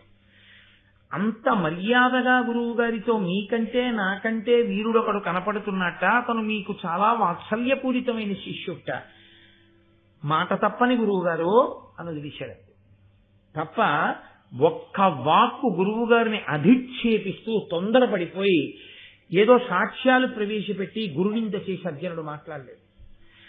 ఆయనకి గురువు గారి మీద ఉన్నటువంటి భక్తి అటువంటిది, ఆయనకున్న ధర్మ నిరతి అటువంటిది. ఆ ధర్మ నిరతి కట్టకడపటి వరకు అలాగే కట్టుబడిపోయాడు అర్జునుడు ద్రోణుడి విషయంలో. ఆ గురుభక్తి అయితేనేమిటి, పితృభక్తి అయితేనేమిటి, పెద్దల పట్ల భక్తి అయితేనేమిటి, అన్నగారి మీద భక్తి అయితేనేమిటి, దేనికైనా అంతే. ఒక్కసారి ద్రౌపదీదేవితో కలిసి ఉన్నటువంటి ధర్మరాజుని చూసినందుకు తీర్థయాత్ర చేశాడు వ్యాసుడు పెట్టిన నియమానికి. అంతటి ధార్మికుడు అర్జునుడు. అంతటి ధార్మికుడైన వాడి చేతిలో ఇంత గొప్ప శక్తి ఉండి అతని కన్నా గొప్పవాడు లేకపోతే అతను ధర్మాన్ని కాపాడగలడు. అంతకన్నా గొప్పవాడు ఉండి వాడు అధర్మ పక్షపాతి అయితే అప్పుడు అర్జునుడు ధర్మపక్షపాతి అయినా ఆయన కూడా ధర్మాన్ని నిలబెట్టలేని స్థితి వస్తుంది. కాబట్టి ద్రోణుడి యొక్క తీర్పు ధర్మము కొరకు మాత్రమే తప్ప అన్యము ఆయన యొక్క ఉద్దేశ్యము కాదు. కాబట్టి ఈ ఘట్టము జరిగిపోయిన తరువాత భూపనందనులి విధంబున భూరి శస్త్ర మహాస్త్ర విద్యోపదేశ పరిగ్రహ స్థితినున్న అందరయందు విద్యోపదేశము తుల్యమైనను ఉత్తమోత్తముడయ్యే విద్యా పరిశ్రమ కౌశలంబున దండితారి నరుండిలన్. వచ్చిన వాళ్ళందరినీ కూర్చోబెట్టి పాఠం చెప్పేటప్పుడు ద్రోణాచార్యుల వారు ఏకలవ్యుడి దగ్గర బొటనవేలు తీసుకున్న తర్వాత కూడా పాఠం చెప్పేటప్పుడు మాత్రం అర్జునుడికొక్కడికి వినపడేటట్టుగా పాఠం చెప్పడం అన్నది మాత్రం ఎప్పుడూ చేయలేదు. అందరూ గ్రహించండి అని పాఠం చెప్పాడు. కానీ గురువుగారు చెప్పిన పాఠాన్ని మననం చెయ్యడంలో, గురువుగారు చెప్పినటువంటి పాఠాన్ని అందుకోవడంలో, గురువుగారి హృదయానికి అనుగుణంగా బ్రతకడంలో అర్జునుడు చేసినటువంటి సాధన అటువంటి సాధనే మనిషిని ఒక అత్యుత్తమమైనటువంటి స్థాయిలో నిలబెట్టినా సాధనే, నీచమైనటువంటి స్థాయిలో పడిపోయేటట్టు చేసినా అదే. మీరు చూడండి, సమున్నతమైన స్థాయిలో నిలబడాలి అంటే అతను ఒక్కొక్కసారి అతనికి ఉన్నటువంటి ఐశ్వర్యమును కూడా త్రోసిరాజని సాధన చేయవలసి ఉంటుంది. మీరు నన్ను సహృదయంతో అర్థం చేసుకోగలిగితే నేను మీతో ఒక మాట మనవి చేస్తాను. ఇవాళ భారతదేశంలో అత్యంత గొప్ప ఐశ్వర్యవంతుల్లో టెండూల్కర్ ఒకడు. చాలా ఐశ్వర్యవంతుడు ఆయన. ఆయన ఎక్కితే ఏసీ కారు ఎక్కాలి, ఉంటే ఏసీ బంగ్లాలో ఉండాలి. ఆయన కోరుకుంటే ఆయనకి దక్కనిది ఏం లేదు. ఇవాళ ఏ పార్టీ అయినా ఆయనకి ఎంపీగా నించుంటానంటే లోక్సభ స్థానం ఇండియాలో 542 నియోజకవర్గాల్లో ఎక్కడ నించున్నా బహుశా ఏకగ్రీవంగా ఎన్నిక కాగలడు. అటువంటి వాడు 36 ఏళ్ల వయస్సులో 50 ఓవర్లు స్టాండ్ బై లేకుండా పరిగెత్తి 200 రన్స్ కొట్టి నాట్అవుట్ గా నిలబడిపోయాడు అంటే టెండూల్కర్ క్రికెట్ను కాదు, టెండూల్కర్ వెనక ఉన్న సాధనని మీరు చూడండి. అతను ఎంత కష్టపడకపోతే ఎండలో ఒక రోజంతా నిలబడగలడు పడదెబ్బ తినకుండా. అంత పరిగెత్తగలుగుతున్నాడంటే అతను ఎంత సాధన చేస్తాడు. ఏ సాధన లేకుండా కీర్తి రాదు. ఏ సాధన లేకుండా అత్యున్నతమైన స్థాయిలో మీరు కూర్చోలేరు. కూర్చున్నా అది 1 రోజు కూర్చోగలరు, 2 రోజులు కూర్చోగలరు, 3 రోజులు కూర్చోగలరు. ఎక్కడ సాధన ఉందో, ఎక్కడ నిరంతర పరిశ్రమ ఉందో, ఎక్కడ లక్ష్యమునందు ఆ శుద్ధి ఉందో అటువంటి వాడు మాత్రమే దానిని పొందగలడు. పరమేశ్వరుణ్ణి పొందాలి అనుకున్నవాడు శరీరాన్నే పెట్టుబడిగా పెట్టి పరమేశ్వరుడు అన్న లాభాన్ని పొందాలి. వ్యాపారస్తుడు వ్యాపారం చేసేటప్పుడు ముందు తన దగ్గర ఉన్న డబ్బుతోనే వస్తువులు తెచ్చి అక్కడ కొని పెట్టాలి, పెట్టి అమ్మి లాభం సంపాదించాలి. నువ్వు ఈశ్వరుణ్ణి చేరాలనుకున్నా, ఇంకొకటి పొందాలనుకున్నా ముందు పెట్టుబడి పెట్టవలసింది శరీరాన్ని. నువ్వు 4 లేవలేవు, నువ్వు కొంతసేపు వేసుకున్న ఒకే ఆసనంలో నువ్వు అలా కూర్చుని ఉండలేవు, నువ్వు సాధన చేయలేవు, నువ్వు కొంతసేపు వెన్నుపాముని నిటారుగా పెట్టి జపం చేయలేవు, సంధ్యావందనం చెయ్యవు, నీకొక్క శ్లోకం రాదు, నువ్వు ఒక్క పుస్తకం మంచిది కొనుక్కోవు, ఒక్క పుస్తకం చదవవు, 4 మంచి మాటలు చెప్పవు, ఆదర్శవంతంగా బతకవు, త్యాగం చెయ్యవు, నీకున్న దాంట్లో చటుక్కున పరుసు తీసి ఆర్తితో ఉన్నాడు అని ఒకడికి ఇవ్వలేవు గుప్తంగా. దేని చేత ఈశ్వరుడు నిన్ను సమున్నతమైన స్థాయిలో కూర్చోబెట్టాలి? దేని విషయంలో సాధన ఉంది? నిద్రపోవడంలో ఉందా, నిద్ర లేవడంలో ఉందా? ఇన్ని గంటలకు పడుకుంటానని పడుకోగలవా? ఇన్ని గంటలకి నా జీవితంలో ప్రతిరోజు లేస్తానని లేవగలవా? రోజు ఇంత జపం చేస్తానని చెయ్యగలవా?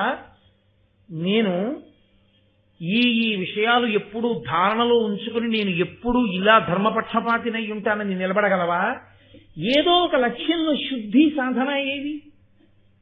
అసలు లక్ష్యము లేదు, లక్ష్యము కొరకు సాధన లేదు. ఈ 2 లేకుండా ఎలా నువ్వు సమున్నత స్థానంలో నించుంటావు? మేడ ఉంది, మేడ పైభాగం ఉంది, దానికో పైకెక్కడానికి నిచ్చెనుంది. నువ్వు నిలబడతావు తప్ప నిచ్చెనెక్కవు. నీకు ఈ కాలు తీసి నిచ్చెన మీద వేసి 2 చేతులతో నిచ్చెన పట్టుకుని ఓ కాలు ఆ కర్ర మీద పెట్టినప్పుడు నెప్పెడుతున్నా 2వ కాలు ఎత్తి మళ్ళీ ఇంకో మెట్టు మీద వేసి ఈ కాలు పైకెత్తి 3వ మెట్టు మీద వేసి కిందకి చూస్తే కళ్ళు తిరుగుతాయేమో అని చూడకుండా జాగ్రత్తగా ఊంచుకుని మెట్లెక్కుతూ మేడపై భాగాన్ని చేరుకోవడం అనే సాధన చేస్తే ఆ పైన నిలబడి నువ్వు సమస్తాన్ని చూసి సంతోషంగా ఉండొచ్చు. నిచ్చెన అక్కడుంది, పైన మేడుంది, నువ్వు మాత్రం ఒక్క మెట్టెక్కడానికి కాలు తీయవు. నువ్వు ఎలా చేరుతావు పై భాగానికి? సాధన ఎక్కడుందో అక్కడ గురువు సంతోషించి తీరుతాడు. ఎవరి కోసం సంతోషిస్తాడు గురువు? ఏది సాధన? నేను ఈ సాధన చేశానని ఏం చెప్తావు? కంచి కామకోటి పీఠాధిపత్యం వహించి మహాపురుషుడిలా నడిచి వెళ్ళిపోతుంటే కొన్ని వేల మంది రోడ్లకి 2 వైపులా చొక్కాలు బనీళ్లు విప్పి నేల మీద పడిపోతున్నటువంటి రోజుల్లో జనువుతో నేసినటువంటి పాటలో 94 సంవత్సరాల వయస్సులో మౌనవ్రతం పట్టి తన గది కూడా తానే తుడుచుకుంటూ జపం చేసుకుంటూ పరమేశ్వర సాక్షాత్కారం కోసం ప్రయత్నించి అంతటి గొప్ప స్థితిని పొందారంటే, మా ఇంటికొచ్చి పడుకోండని పిలిచేవాళ్ళు కోటీశ్వరులు కొన్ని వేల మంది ఆయన ముందు నిలబడితే సన్యాస ధర్మం అంటే సన్యాస ధర్మమే అని కట్టుబడి ఒక దేవాలయం ముందున్నటువంటి నాపరాళ్ళ మీద ఉన్న కాషాయ గుడ్డని తల మీద వరకు కప్పుకుని పడుకుని నిద్ర లేచి తెల్లవారుజామున 3 గంటలకి స్నానం చేసి అనుష్ఠానం చేసి బతికున్నంత కాలం ఆసేతు హిమాచల పర్యంతం కాలినడక నడిచినటువంటి పరమాచార్యాకున్నటువంటి సాధనా బలంలో నీకెంతపాటి ఉంది? మహాత్ములు ఉన్నారు, నువ్వెక్కడ తీసుకున్నావు స్ఫూర్తిగా? నువ్వు తీసుకుని సాధన చేస్తే గురువుల అనుగ్రహం వరిస్తుంది. గురువుని ఈశ్వరుడు పంపుతాడు, అది అర్హము. అక్కడ పాత్రత ఉంది, వెళ్ళు అక్కడ కురిపించు, పంపిస్తాడు. ఏది ఆ సాధన లేని చోట, ఆ పాత్రత లేని చోటకి ఎలా గురువు గారు అనుగ్రహం చేరుతుంది? చేరుదామన్నా చేరదు. వీడికి సాధన లేదు, ఎత్తు మీద ఉన్నాడు. మీరు పల్లమెరుగు నిజము దేవుడిడు గని ఎవడు తల వంచి వినయంతో నిలబడ్డాడో వాడి దగ్గరికి వెడుతుంది కానీ గురువు గారి అనుగ్రహం ఏదో ఒక ఆభిజాత్యానికి నేను ఇంత గొప్పవాడిని తలెత్తుకు నిలబడి నీ మూర్ఖత్వమే ఎన్ని సంవత్సరాలు తిరిగినా అదే నీ కంటి పెట్టుకుని ఉండిపోయినప్పుడు ఎలా గురువు గారి అనుగ్రహం నీకు చేరుతుంది? సాధనయే ఆ యుగంలో కాదు, ఈ యుగం వరకు సాధన చెయ్యలేని వాడు ఆ గొప్ప స్థితిని పొందలేడు. పుస్తకాలు అక్కడ ఉంటాయి, ఈయన ఇక్కడ ఉంటాడు. ఈయన విద్వాంసుడయ్యేది ఎప్పుడు? తదేక దృష్టితో ఆ పుస్తకాన్ని ఈయన చదివినప్పుడు విద్వాంసుడు. ఆ తదేక దృష్టితో చదవడం అన్నది చేత కానంతసేపు పుస్తకాలు పుస్తకానే ఉంటాయి, ఈయనగానే ఉంటాడు. ఈయన విద్వాంసుడు అవ్వాలంటే ఆ పుస్తకం వంక చూసి చదువుతుంటే వస్తున్న నిద్ర ఎగిరిపోతున్నాయి, అంత తాదాత్మ్యత. అలా చదువుతాడు, ఆయన అవుతాడు విద్వాంసుడు, ఆయన అవుతాడు సాధకుడు. ఆయన చేస్తాడు గాయత్రి. అలా ఆయన తేజస్సు ధారణాశక్తి ఆవహించి ఉండేవి. ఒక్క పూట సంధ్యావందనం కూడా చేయడం చేత కానటువంటి వాడిని, అంత నిర్లక్ష్యం ఉన్నవాడిని ఆ తేజస్సు ఆవహించేది. కాబట్టి సాధనయే. ద్రోణాచార్యుల వారు అన్నిటికన్నా ఇష్టపడినది అర్జునుని యందు ఈ రెండే. ఒకటి ప్రధానమైనది ధర్మము, 2 సాధన. మీరు పట్టికెళ్ళి ఎంత ఇచ్చేసేయండి ఆయనకి. ఇక్కడ ఇంత బాణములు వెయ్యక్కర్లేదు, ఆయన వేయడు. ఆయన అలా వెయ్యగలిగిన వాడైతే కురుక్షేత్రం అన్నాళ్ళు ఎందుకంటే యుద్ధం అలా వెయ్యడు. భీష్ముడు వెయ్యడు, ద్రోణుడు వెయ్యడు, అర్జునుడు వెయ్యడు. వాళ్ళందరూ ఎక్కడ వరకో అక్కడ వరకే, దేని మీద ఎంత వెయ్యాలో అంత మాత్రమే. మందుల షాప్ నాకు ఉంది కదా అని రోజు టిఫిన్ మానేసి నా కనబడ్డ స్ట్రిప్పులన్నీ చింపుకుని నోట్లో పడుచుకుంటే టిఫిన్ కింద ఎన్నాళ్ళు అమ్ముతాడు? ఒక్కరోజు అమ్ముతాడేమో అంతే. ఆ తర్వాత ఆయన మందులు కొనుక్కుని వేసుకోవాల్సి ఉంటుంది. ఏది ఎంతవరకు అనుభవించాలో అంతవరకు అనుభవించాలి, ఏది ఎంతవరకు విడిచిపెట్టాలో అంతవరకు విడిచిపెట్టాలి. పట్టు విడుపు ఈ 2 రానివాడు వృద్ధిలోకి రాలేడు. నీకు పట్టుకోవలసింది ఎంత పట్టుకోవాలో తెలియదు, నీకు విడిచిపెట్టవలసింది ఎంత విడిచిపెట్టాలో తెలియదు. విడిచిపెట్టవలసిన దాన్ని జీవితాంతం పట్టుకుంటావు, జీవితాంతం పట్టుకోవలసిన దాన్ని మొదట విడిచిపెడతావు, ఇంకెక్కడ వృద్ధి? కాబట్టి ఇది నచ్చింది ద్రోణుడికి. ఇది నన్నయ్య గారు ఋషితుల్యుడు, ఆయన సందేశం. స్కూల్లో జాయిన్ అయిన వాళ్ళందరూ కలెక్టర్లు అయిపోరు, డాక్టర్లు అయిపోయిన వాళ్ళందరూ ప్రఖ్యాతి వహించినటువంటి డాక్టర్లు కారు. ఎవరు ప్రఖ్యాతి వహించిన డాక్టర్లు అవుతారంటే అంత క్రమశిక్షణ కలిగి, అంత ఓర్పుతో, అంత జాగ్రత్తగా అలా ఉండగలిగితేనే, ఆ సాధనాబలం ఉంటేనే. సెకండ్లతో నిమిషాలతో ఇక్కడికి 1.5 గంటన్నర వస్తారు అంతే, ఆ టైంకి కరెక్ట్ గా వస్తారు. 1.5 గంటన్నర 20 మందిని చూస్తారు అంతే, 20 మందిని. ఇవాళ 10 మందిని చూసి వెళ్ళిపోతానండి అంట ఉండదు. ఎన్నేళ్ల వయస్సు వచ్చినా అంతే ఆ క్రమశిక్షణ. ఉన్నారు మహాత్ములు. అలాంటి సాధనాబలం ఎక్కడుందో అక్కడే కీర్తి. ఆ సాధనాబలం లేని చోటికి కీర్తి రమ్మంటే ఎక్కడి నుంచి వస్తుందండి? గురువుగారు అనుగ్రహం రమ్మంటే ఎక్కడి నుంచి వస్తుంది? సాధన ఉంది, ధర్మం లేదు. అక్కడికి బతికెళ్ళి ఇచ్చేస్తే బాగా సాధన చేస్తాడని బతికెళ్ళి ఇచ్చేశారనుకోండి, ఉపద్రవం తీసుకొస్తాడు అన్ని పుచ్చుకుని. సాధన ఉండాలి, సాధనతో పాటు ధార్మికమైన దృష్టి ఉండాలి. అందుకే కేవలం సాధన చేసిన గురువుగారు హర్షించకూడదు. సాధనతో పాటు 10 మందికి పనికొచ్చేవాడైనా తనకట్టే పెట్టుకుని తన భోగం చూసుకుంటాడా, లోకము యొక్క సంక్షేమాన్ని కాంక్షిస్తాడా? సర్వే వేద విదా శూరాః సర్వే లోకహితే రతాః సర్వే జ్ఞానోపసంపన్నాః సర్వే సముదితా గుణైః.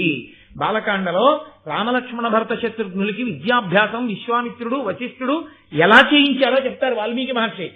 సర్వే వేద విదాః శూరాః సర్వే లోకహితే రతాః. ఆయన రామలక్ష్మణ భరత శత్రుఘ్నులు సర్వే వేద విదాః, అన్నీ తెలుసు, 4 వేదాలు చదువుకున్నారు. శూరాః, గొప్ప పండితులు, వాడి ధనుర్వేద కూడా అలాగే చదువుకున్నారు. కానీ అపాత్రులనివ్వలేదు. ఎందుకు ఇచ్చాడు? సర్వే లోకహితే రతాః, లోకము యొక్క హితమును ఆలోచించగలరు, అందుకిచ్చారు. లోకము యొక్క హితమును ఆలోచించకుండా ఉంది కదా అని బాణప్రయోగం చేసేసి, ఉంది కదా అని ప్రతి ప్రాణి మీద ఇష్టం వచ్చినట్టు బాణాలైతే వాడి చేతికి పట్టుకెళ్ళి అమోఘమైన ధనుర్వేదాన్నంతటినీ ఉంచేస్తే లోకం నాశనం అయిపోతుంది. అప్పుడు ద్రోణుడు దోషిగా నిలబడతాడు వెళ్ళి. కాబట్టి ఎందువల్ల అర్జునుడు అంత గొప్పవాడయ్యాడో, ఎందువల్ల ద్రోణుడు అంత గొప్పవాడయ్యాడో ఒక్క పద్యంలో చెప్తున్నారు నన్నయ్య గారు. ఇది నన్నయ్య గారి ప్రతిభ ఆంధ్రీకరించడంలో. ప్రాతస్మరణీయుడు, మహానుభావుడు, లోకానికి ఇంత వెలుగుల బంతిని అందించారు ఆయన. కాబట్టి ఆయన అంటున్నారు, భూపనందనుడు ఇవ్విధంబున భూరి శస్త్ర మహాస్త్ర విద్యోపదేశ పరిగ్రహ స్థితినున్న అందరయందు విద్యోపదేశము తుల్యమైనను. ద్రోణుడు విద్య చెప్పడం అన్నది అందరికీ ఒకలా చెప్పినా ఉత్తమోత్తముడయ్యే విద్యా పరిశ్రమ కౌశలంబున దండితారి నరుండిలన్. అర్జునుడంత గొప్పవాడు ఎందుకయ్యాడు? గురువుగారు చెప్పినటువంటి వాటిని అంత బాగా సాధన చేశాడు. పౌడర్ డబ్బా, ఓ కాకి డబ్బా, ఓ పిన్నీసు, ఓ తిలకం సీసా ఓ డబ్బాలో వేసి మూత పెట్టి మూత తీసి చూశాడు. మూత పెట్టి రాయి ఎన్ని గుర్తున్నాయి?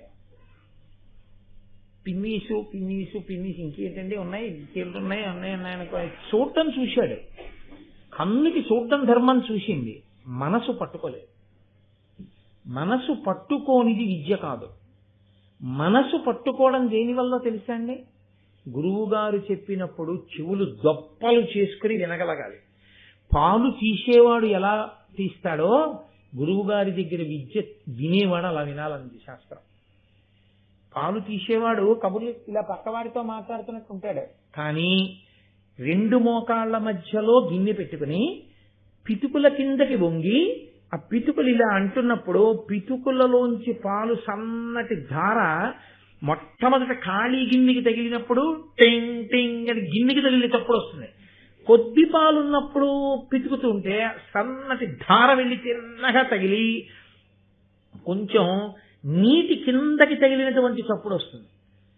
కుండ నిండుతుండగా ఆ పితుకులలోంచి వచ్చినటువంటి ధార తగులుతుంటే కొంచెం నురగ మీద తగులుతున్న చప్పుడు వస్తుంది తప్ప ఎక్కువ చప్పుడు వినపడదు. అప్పుడే కుండ నిండుతోందని జాగ్రత్తగా ఉండాలి. పరాకుగా ఉన్నాడు అనుకోండి, ఇలా అనడం ఆ పితుకులు పట్టుకుని అనేస్తున్నాడు. కుండే సరిగ్గా పెట్టుకోలేదు, పాలన్నీ నేల మీద పడిపోతాయి. ఒకసారి అయిపోయింది అనుకోండి ఆవు దగ్గర పాలు, మళ్ళీ రేపటి వరకు ఇవ్వాలి. పాలు పితికేవాడు ఎంత జాగ్రత్తగా పితుకుతాడో గురువు గారి మాటలు వినే శిష్యుడు అంత జాగ్రత్తగా వినాలి. విని మనసుకున్న లక్షణం ఏమిటో తెలుసా అండి? మనసులోంచే టేప్ రికార్డర్ క్యాసెట్ వచ్చింది. అది మళ్ళీ దాని మీద సూపర్ ఇంపోజిషన్ ని అలౌ చేస్తుంది. పూర్వం నా చిన్నతనంలో టేప్ రికార్డర్ క్యాసెట్స్ అని ఉండేవి, ఆడియో క్యాసెట్స్. అది దాని మీద ఏదో మాయాబజార్ సినిమా పాటలు ఉండేవి. ఆ తర్వాత వెళ్ళి శ్రీకృష్ణ పాండవీయం సినిమా పాటలు దీని మీద చేసేయిందంటే ఇదే క్యాసెట్ పెట్టి మళ్ళీ రికార్డ్ చేసేస్తే ఇవి పోతాయి, వచ్చేస్తాయి. మనసు కూడా అంతే. అది ఏం చేస్తుందో తెలుసా అండి? మనసు, ఇంకొక మాటలో చెప్పాలంటే మెదడు అనుకోండి. మీరు దేని పట్ల ఆసక్తి తగ్గించేసుకుని ఇంకొక దాని మీద ఆసక్తి పెంచుకున్నారో దాన్ని రికార్డ్ చేసుకుని దీన్ని వదిలేస్తుంది. వదిలేసింది అంటే గుర్తు ఏమిటో తెలుసా అండి? ఆసక్తి మారిపోయింది అని గుర్తు. ఆసక్తి ఉండిపోయింది అని గుర్తు ఏమిటో తెలుసా? ఎన్ని సంవత్సరాల వయసు రానివ్వండి, ఆ ధర్మ సూక్ష్మం కానీ లేకపోతే ఆ ఘట్టం కానీ దాని గురించి మాట్లాడడంలో కానీ తడబడదు, అలాగే వెళుతుంది. ఎందుచేత అంటే ఆసక్తి ఉండిపోయింది. మనసుకుండే లక్షణం ఏంటంటే మీరు పని ఏది చేస్తున్న ఆసక్తి అన్నది దానికి ఉండాలి, కానీ దాన్నే పట్టుకుంటుంది. వెళ్ళడం ఆఫీస్కి వెళ్ళినా ఆసక్తి భారతం మీద ఉండిపోయింది అనుకోండి, చిన్న ఖాళీ వస్తే చాలు ఏమి ద్రోణాచార్యుల వారిని తిరుడుస్తున్నాడు అనుకోండి, ఒక ఫైలుకి మధ్యలో ద్రోణాచార్యులు వారు ఉంటారు. ఎందుకని అంటే ఆసక్తి ఉంటే, అమ్మ బాబోయ్ సాయంకాలం అయిపోతుంది భారతం చెప్పాలి రోయ్ అని ఏడుస్తున్నాడు అనుకోండి, ఒక్కటి జ్ఞాపకం ఉంటుంది. ఎందుకంటే ఆసక్తి ఇంకొక దాని మీద ఉంది కాబట్టి ఇది నిలబడదు. అందుకే అసలు ముందు మనసు పరిపుష్టము కావాలి, దాని మీద ఆసక్తి ఏర్పడాలి. ఆసక్తి కలగని చదువు చెప్పవద్దు అంది శాస్త్రం. అందుకే మాకు చిన్నతనంలో పాఠం చెప్పేటప్పుడు పాఠం చెప్పడం తేలిగ్గా చెప్పేవారు. ఆ పాఠం అసలు ఇవన్నీ ఏమిటి కుతూహలం పెంచడానికి ఎక్కువ చెప్పేవారు. నాకు బాగా జ్ఞాపకం, నా చిన్నతనంలో మాకు పాఠం చెప్పే రోజుల్లో ఎలా చెప్పేవారంటే, పుస్తకం మూసేసిలాగా కురు పాంచాల కోసల కాశీ వజ్జీ మల్లా అంగామగధ వత్స మచ్చ ఛేది అవంతి గాంధార కాంభోజ సౌరాష్ట్ర అశ్వక ఇన్ని రాజ్యాలు గెలిచారు.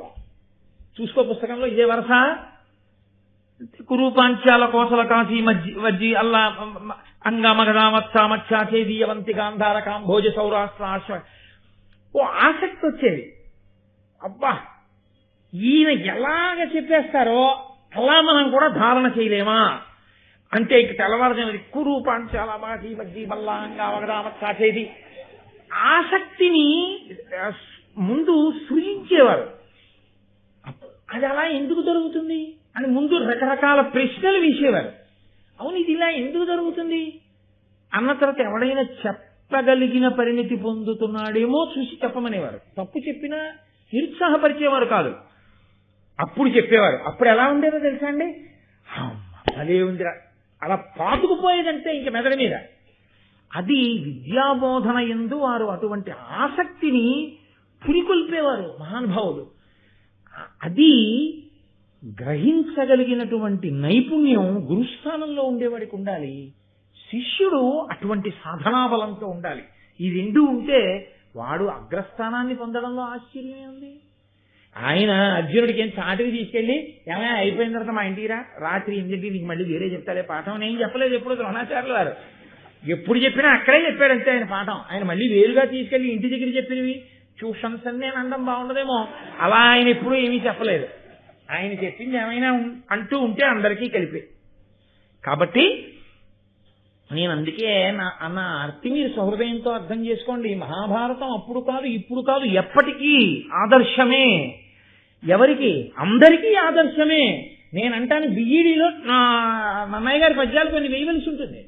టీచర్ ఏమి నేర్చుకుని పాఠం చెప్పాలన్న దానికి నన్నయ్య గారి దగ్గర నుంచి తెలుసుకోవాలి. పిల్లాడు చదువుకోవడం మొదలుపెట్టిన తర్వాత ఒక స్థాయికి వచ్చే ముందు నన్నయ్య గారి పద్యాలు చెప్పి అసలు నువ్వు ఇలా చదువుకోవడం నీకు రావాలని చెప్పాలి.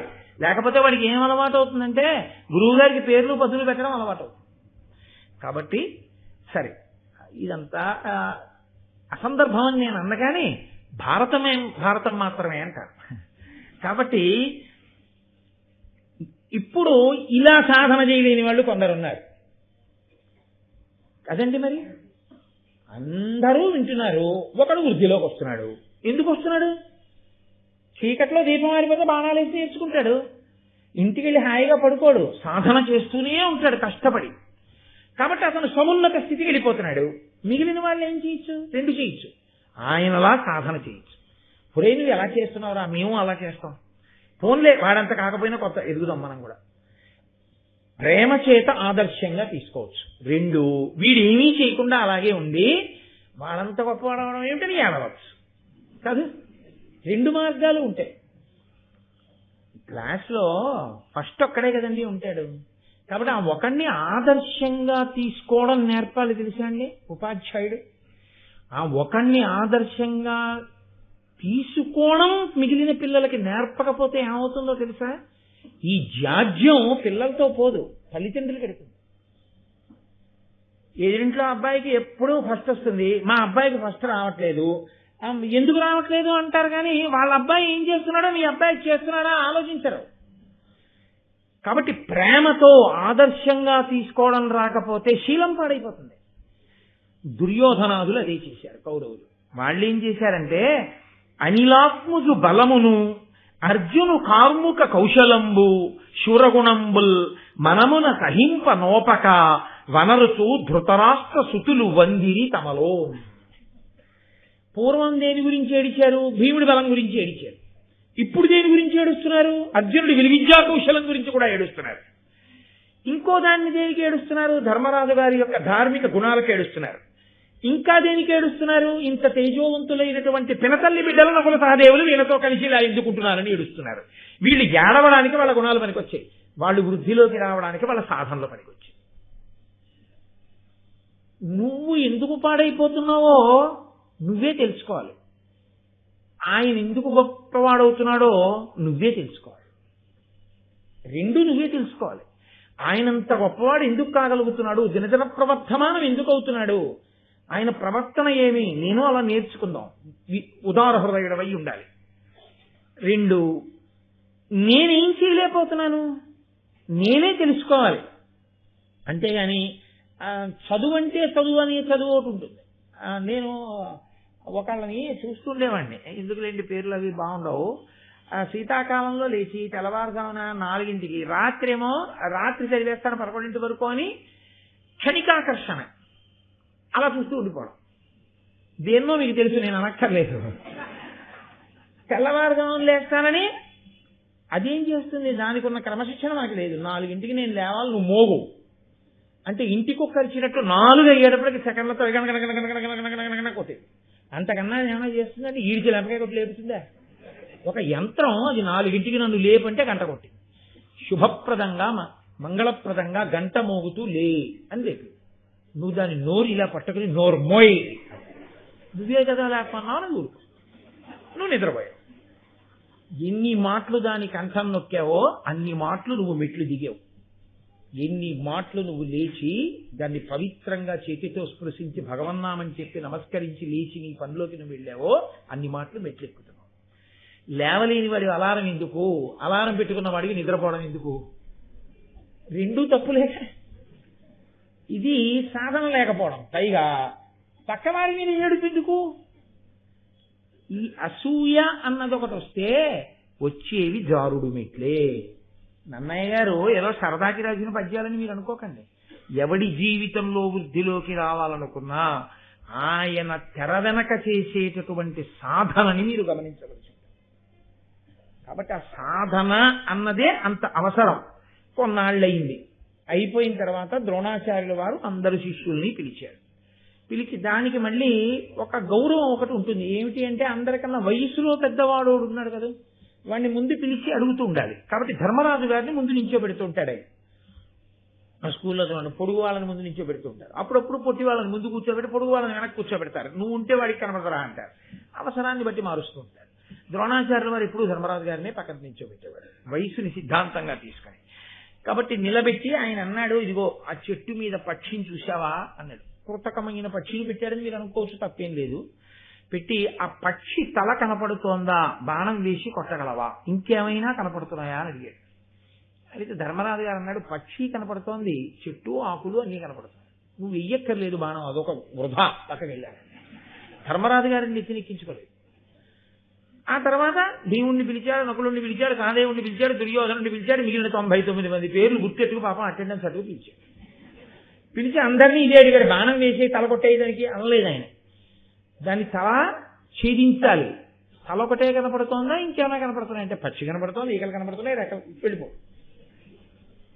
అర్జునుడిని పిలిచాడు, దాని మెడ మీద తగలాలి బాణం, ఏం కనపడుతోందన్నాడు. నాకు ఇంకేమీ కనపట్టలేదు, మెడ ఒకటే కనపడుతోంది, వదులు బాణం అన్నాడు. అంతే.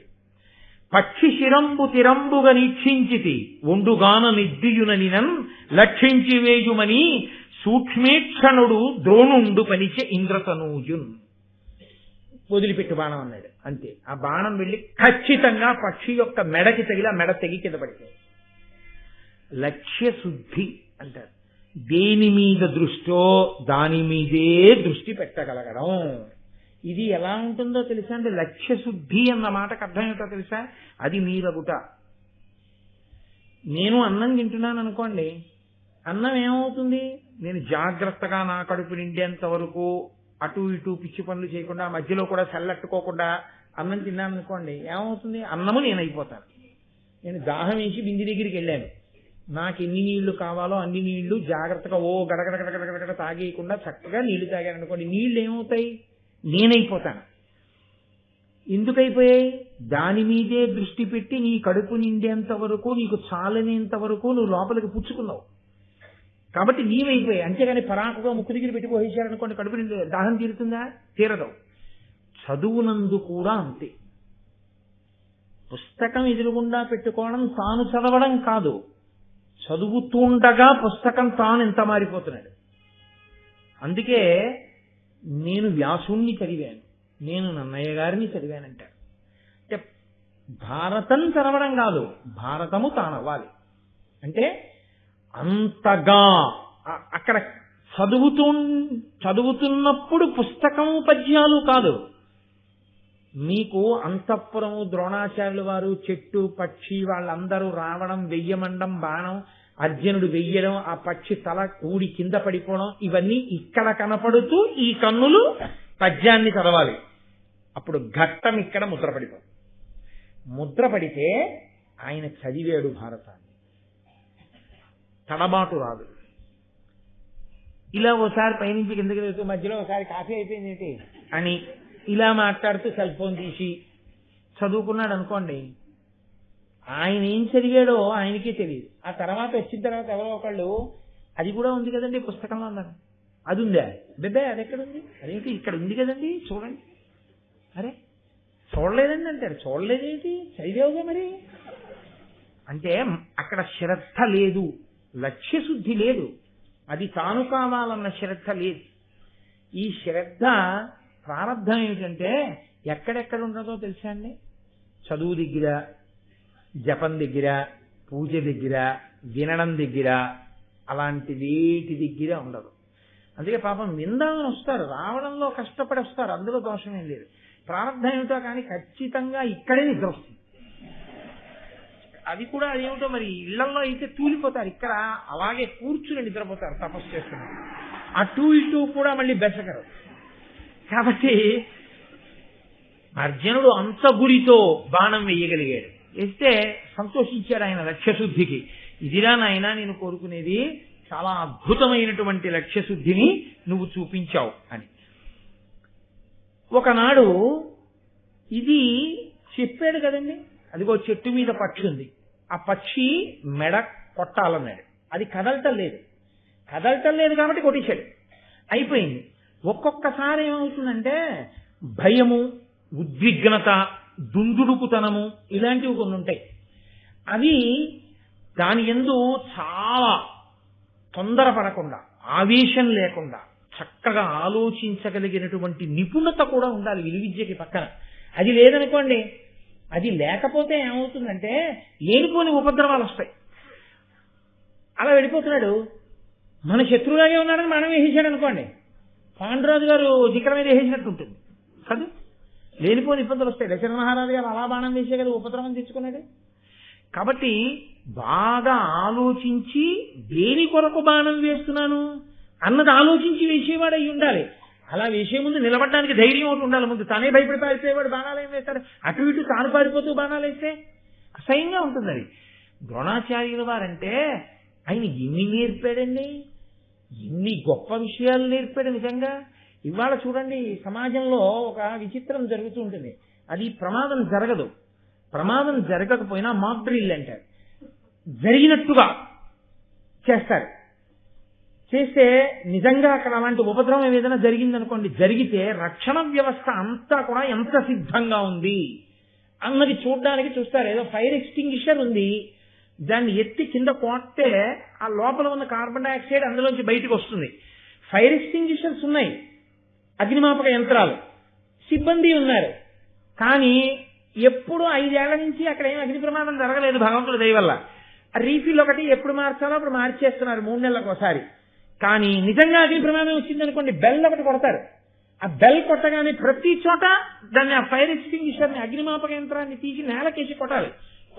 దాని నాబ్ వెళ్ళి ఆ గొట్టం వెళ్ళి లోపల కొడుతుంది. లోపల ఉన్న కార్బన్ డైఆక్సైడ్ సిలిండర్ బద్దలైపోయి కార్బన్ డైఆక్సైడ్ పైకి వస్తుంది. వస్తే మంట ఆరిపోతుంది. అది వీడికి గుర్తుందో లేదో అని ఏం చేస్తారంటే అగ్ని అంటుకోకపోయినా వీళ్ళే ఎక్కడో ఏ గడ్డో అంటించి ఫైర్ బెల్ కొడతారు. ఆ బెల్ కొట్టారంటే అందరూ గబగబా దీన్ని పట్టుకుని పరిగెత్తాలి. వీడప్పుడు ఏమన్నా 3 ఏళ్ల క్రితం వెళ్ళాను చెన్నై ట్రైనింగ్కి, ఇది ఎలా కొట్టాలంటారు, ముందుకు తిప్పి కొట్టాలా వెనక్కి తిప్పి కొట్టాలా అన్నాడు అనుకోండి, అగ్ని ఆగుతుందే వీడు నేర్చుకుని వచ్చే వరకు. అందులో అప్పుడప్పుడు వీడికి ఇటువంటి ఉద్విగ్నతతో వెంటనే ఆ స్థితిని ఎదుర్కొనేటటువంటి స్థితిని కల్పించడానికి కృతక ప్రమాదమును సృష్టిస్తారు.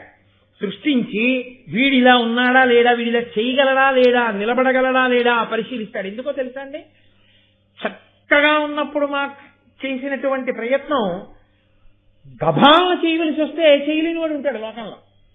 మళ్ళీ అదో గమ్మత్తు ఉంటుంది. మీరు బాగా ఏమండో రేపు 100 మీటర్లు పరిగెత్తాలి అన్నారనుకోండి, 6 నెలల నుంచి పరిగెత్తి పరిగెత్తి పరిగెత్తి పరిగెత్తి సాధన చేసేసి పరిగెత్తవలసిన రోజున 100 మీటర్లు దుడుక్కులు పరిగెత్తిస్తాడు.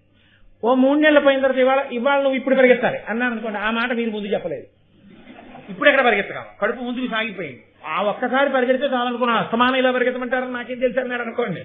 ఎలా అంటే అప్పుడు పనికి రాలేదు ఆయనకి, ఎప్పుడో పనికి వచ్చిన వాడని అనుకున్నా ఇప్పుడు పనికిరాని వాడు అయిపోయాడు. అలా వీళ్ళు అటువంటి స్థితి కలిగితే నిలబడగలిగిన వాళ్ళేనా ఈ శిష్యులు? లేకపోతే ఆ స్థితిలో నిలబడలేక వచ్చిన అందరినీ నించోబెట్టి ఒక్కొక్కడిని పిలిచి, నాన్న పక్షిని కొడతావా అంటే కొట్టగలనండి అని ఒకడు, కొట్టలేనండి అని ఒకడు. అర్జునుడు కూడా ఇలా అయితే ఆ పక్షి ఇప్పటికి అదిందాక ఇప్పటికి 101 మంది అది దాన్ని వేయగలవా అంటే అన్ని కనపడ్డాయి, పక్కకి వెళ్ళిపో అని కదా పిలుస్తున్నాడు. కాబట్టి అకస్మాత్తుగా ఏదైనా సంఘటన జరిగితే నిలబడతాడా అర్జునుడు? తత్తరపడకుండా నిలబడగలడా? అప్పుడు కదా పూర్ణత్వం విద్య ఎందు చూడాలి. అలా నిలబడగలిగితే ధర్మాన్ని నిలబెడతాడు. ధర్మానికి వైక్లభ్యం ఎలా వస్తుందండి? నోటీస్ ఇచ్చి వస్తుంది ఏంటి? దొంగతనం చేసేవాడు ఏమన్నా రాబో 3 నెలలలో ఏ రోజైనా నేను మీ ఇంట్లో దొంగతనం చేయవచ్చు అని కాగితం ఏమైనా పంపిస్తాడా? ట్యాక్స్ కట్టమని పంపిస్తారు. ఏదో ఇన్ని బలాన వచ్చే నెల 21వ తారీఖు లోపల మీరు పన్ను చెల్లించవలను అని పంపిస్తారు. దొంగలు పంపించారు కదా నోటీసులు.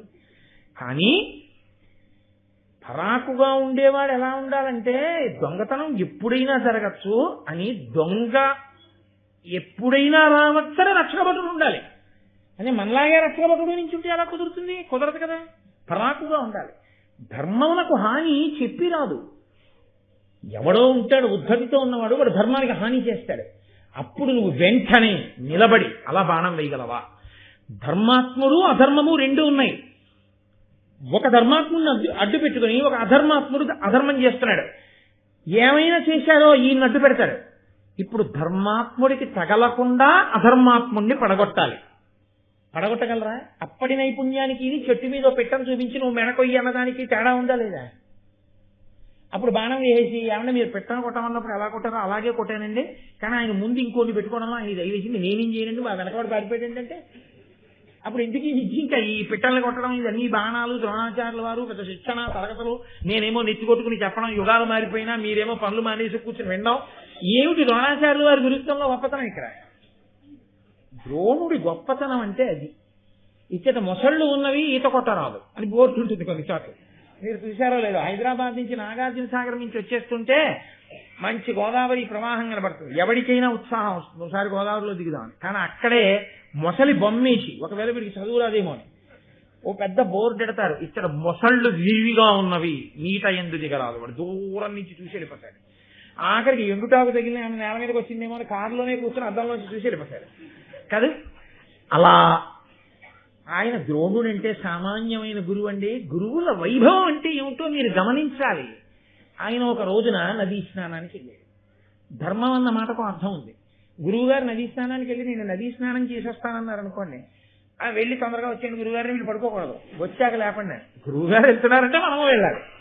గురువు గారు వెళ్తుంటే మనం వెడితే మనం ఏం చేస్తాం? స్నానం చేసిన బట్ట మళ్ళీ కట్టుకు రాకూడదు. నది కడితే వేరు బట్ట పట్టుకెళ్ళి ఆ బట్ట కట్టుకుని ఈ బట్ట విడిచిపెట్టి దాన్ని ఆ బట్ట పట్టుకుని రావాలంటే మళ్ళీ నదిలో పిడిచేయకూడదు, ఇంటికి వచ్చి ఉతుక్కోవాలి. గురువు గారి బట్టలు గురువు గారి పట్టుకుని వెళ్ళిపోతున్నారు అనుకోండి, ఇంకా గురువు గారి శిష్యుడు ఏంటి? గురువుగారి బట్టలు, గురువుగారి ఆచమన పాత్ర, కలస పాత్ర ఆయనే పట్టుకుని వెళ్ళిపోయి ఆయనే ఆ బట్టలు తుక్కుని ఆయనే నీళ్లు ఎట్టుకుని ఆయన వచ్చేస్తే వీడి చేతిలో ఉంటే గురుగారు అని కనపడ్డ అనుమానాలన్నీ అడగడం మొదలెట్టారు అనుకోండి. ఆయన ఏదో మార్నింగ్ వాక్ చేసుకుందామని వెళ్ళాడు. మార్నింగ్ వాక్ చేసేవాడు మాట్లాడకూడదు కదా, ఆయన వచ్చేయాలి. అమ్మ బలిసి అడగ దొరికాడరా ఇక్కడే మనకని చెప్పి అప్పుడు నీకున్న అనుమానాలని చెప్పి అడగమన్నా భారతం మీద రామాయణం మీదనా? ఎక్కడ అడగాలో అక్కడ ఆయన ఏదో కూరలు కొనుక్కుంటున్నాడు రైతు బజార్లో. ఏమంటే మొన్న చెప్పిన భారతంలో అని అప్పుడే మొదలెట్టడం. ఆయన ఏ పని మీద ఉన్నాడో దానికో స్థితి ఉంటుంది, దానికో సమయం ఉంటుంది, దానికో సందర్భం ఉంటుంది. ఆయన ఏమనుకుంటాడు, నా ప్రారంభం కొద్దీ చెప్పాను రా భారతం, ఇది ఎక్కడ కూడా అనుకోడు. కాబట్టి ఎక్కడ ఎలా తర్ఫీదు ఇవ్వాలో అలా ఇవ్వాలి ఆయన గురువు అంటే. అంతేకాని ధనుర్వేదం నేర్పిన వాడు అలా చెట్టు మీద బొమ్మని పెట్టి కొట్టేయండి అంటే కొట్టేస్తే మీరు అందరూ బాగా కొట్టేశారు అని వెళ్ళిపోమంటే ఎలా ధర్మం నిలబెడతాడండి అర్జునుడు. అందుకని ఆయన ఒక గొప్ప పరీక్ష పెట్టాడు.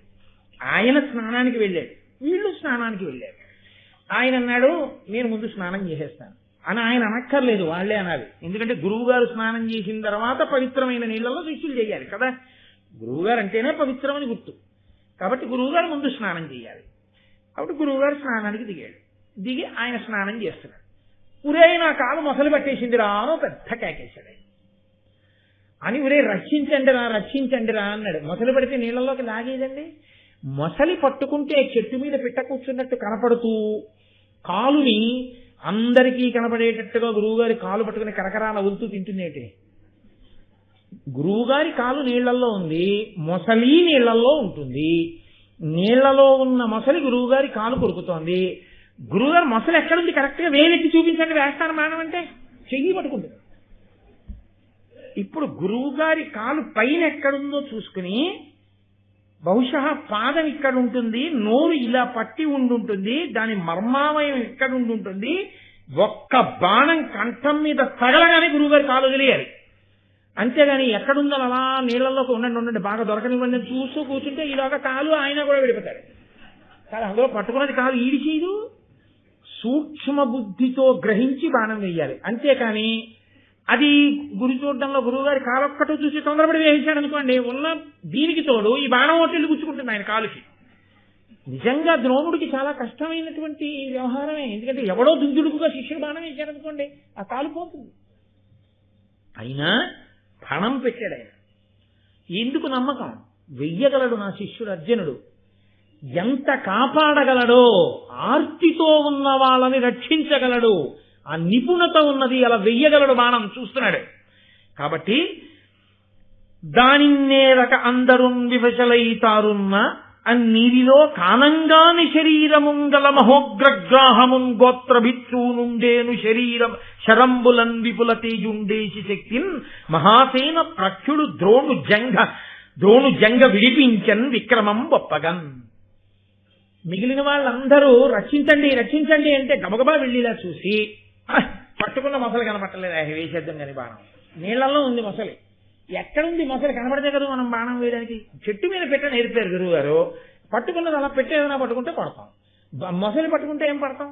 పోనీ మనము దిగుతామంటే మనం పట్టుకుంటే ఎవడో దిగడవు. మాకు మొసలి కనపట్టలేదు, బాణం వేయడు. అందరూ పైగా గురువు గారిని మొదలెట్టేస్తుందని భయపెడితే అందరూ పక్క అటు వచ్చిపోయారు. అర్జునుడు మాత్రం వెంటనే వచ్చి గురువు గారి కాలు పట్టుకున్నప్పుడు పైకి ఉంటుంది కదండి తొడ మోకాలు, అది ఎక్కడున్నాయి, నిలబడిన తీరు పట్టి గురువు గారి యొక్క పాదం ఎక్కడుంది, మొసలి నీటిలోంచి వచ్చి పట్టుకున్నప్పుడు గురువు గారి పాదం దగ్గర పిక్కని ఎక్కడ పట్టుకుని ఉంటుంది, పిక్కని పట్టి ఉంది కాబట్టి పాదానికి ఇంత దూరంలో మొసలి నోరు ఉంటుంది, పట్టుకుని ఉంది కాబట్టి కదలకుండా ఉంది. ఒక్క బాణం వేసి కొడితే అది వెంటనే బాధకి ఇంకొంచెం గట్టిగా పాదం పట్టుకుంటే గురువు గారికి ఆపద వస్తుంది. బాణం మీద బాణం కన్ను తీసి కన్ను మూసే లోపల 5 బాణములను మర్మస్థానముల మీద కొట్టి నోరు తెరిచి అలా చచ్చిపోయి తేలిపోయి కొట్టేశాడు. అంతే. మొసలి ప్రాణం విడిచిపెట్టడం, నోరు తెరుచుకు చచ్చిపోవడం, నీటి మీద తేలిపోవడం అయిపోయాయి.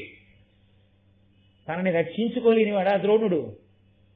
ఆయన వెంటనే కాలు తీసుకుని పైకెక్కి షహఫాష్, ఇది నా నమ్మకం, అందుకు నేర్పాను నీకన్నాడు. కాబట్టి మహానుభావుడైనటువంటి ద్రోణుడు అర్జునుడు ఎంతవరకు విలువిద్యకి నిలబడగలడు ఇంత పరీక్ష చేశాడు. ఇప్పుడు విలువిద్యకి నిలబడగలడు, ఆర్తితో ఉన్న వాళ్ళని కాపాడగలడు, ధర్మము తెలిసున్నవాడు. చాలా తృప్తి పొందాడు. నేను అపాత్రుడికి ఇవ్వలేదు విద్య, నేను పాత్రునకే ఇచ్చాను. పరమ సంతోషంగా ఉన్నాడు. ఒక రోజున ధృతరాష్ట్ర మహారాజు గారి దగ్గరికి వెళ్ళాడు.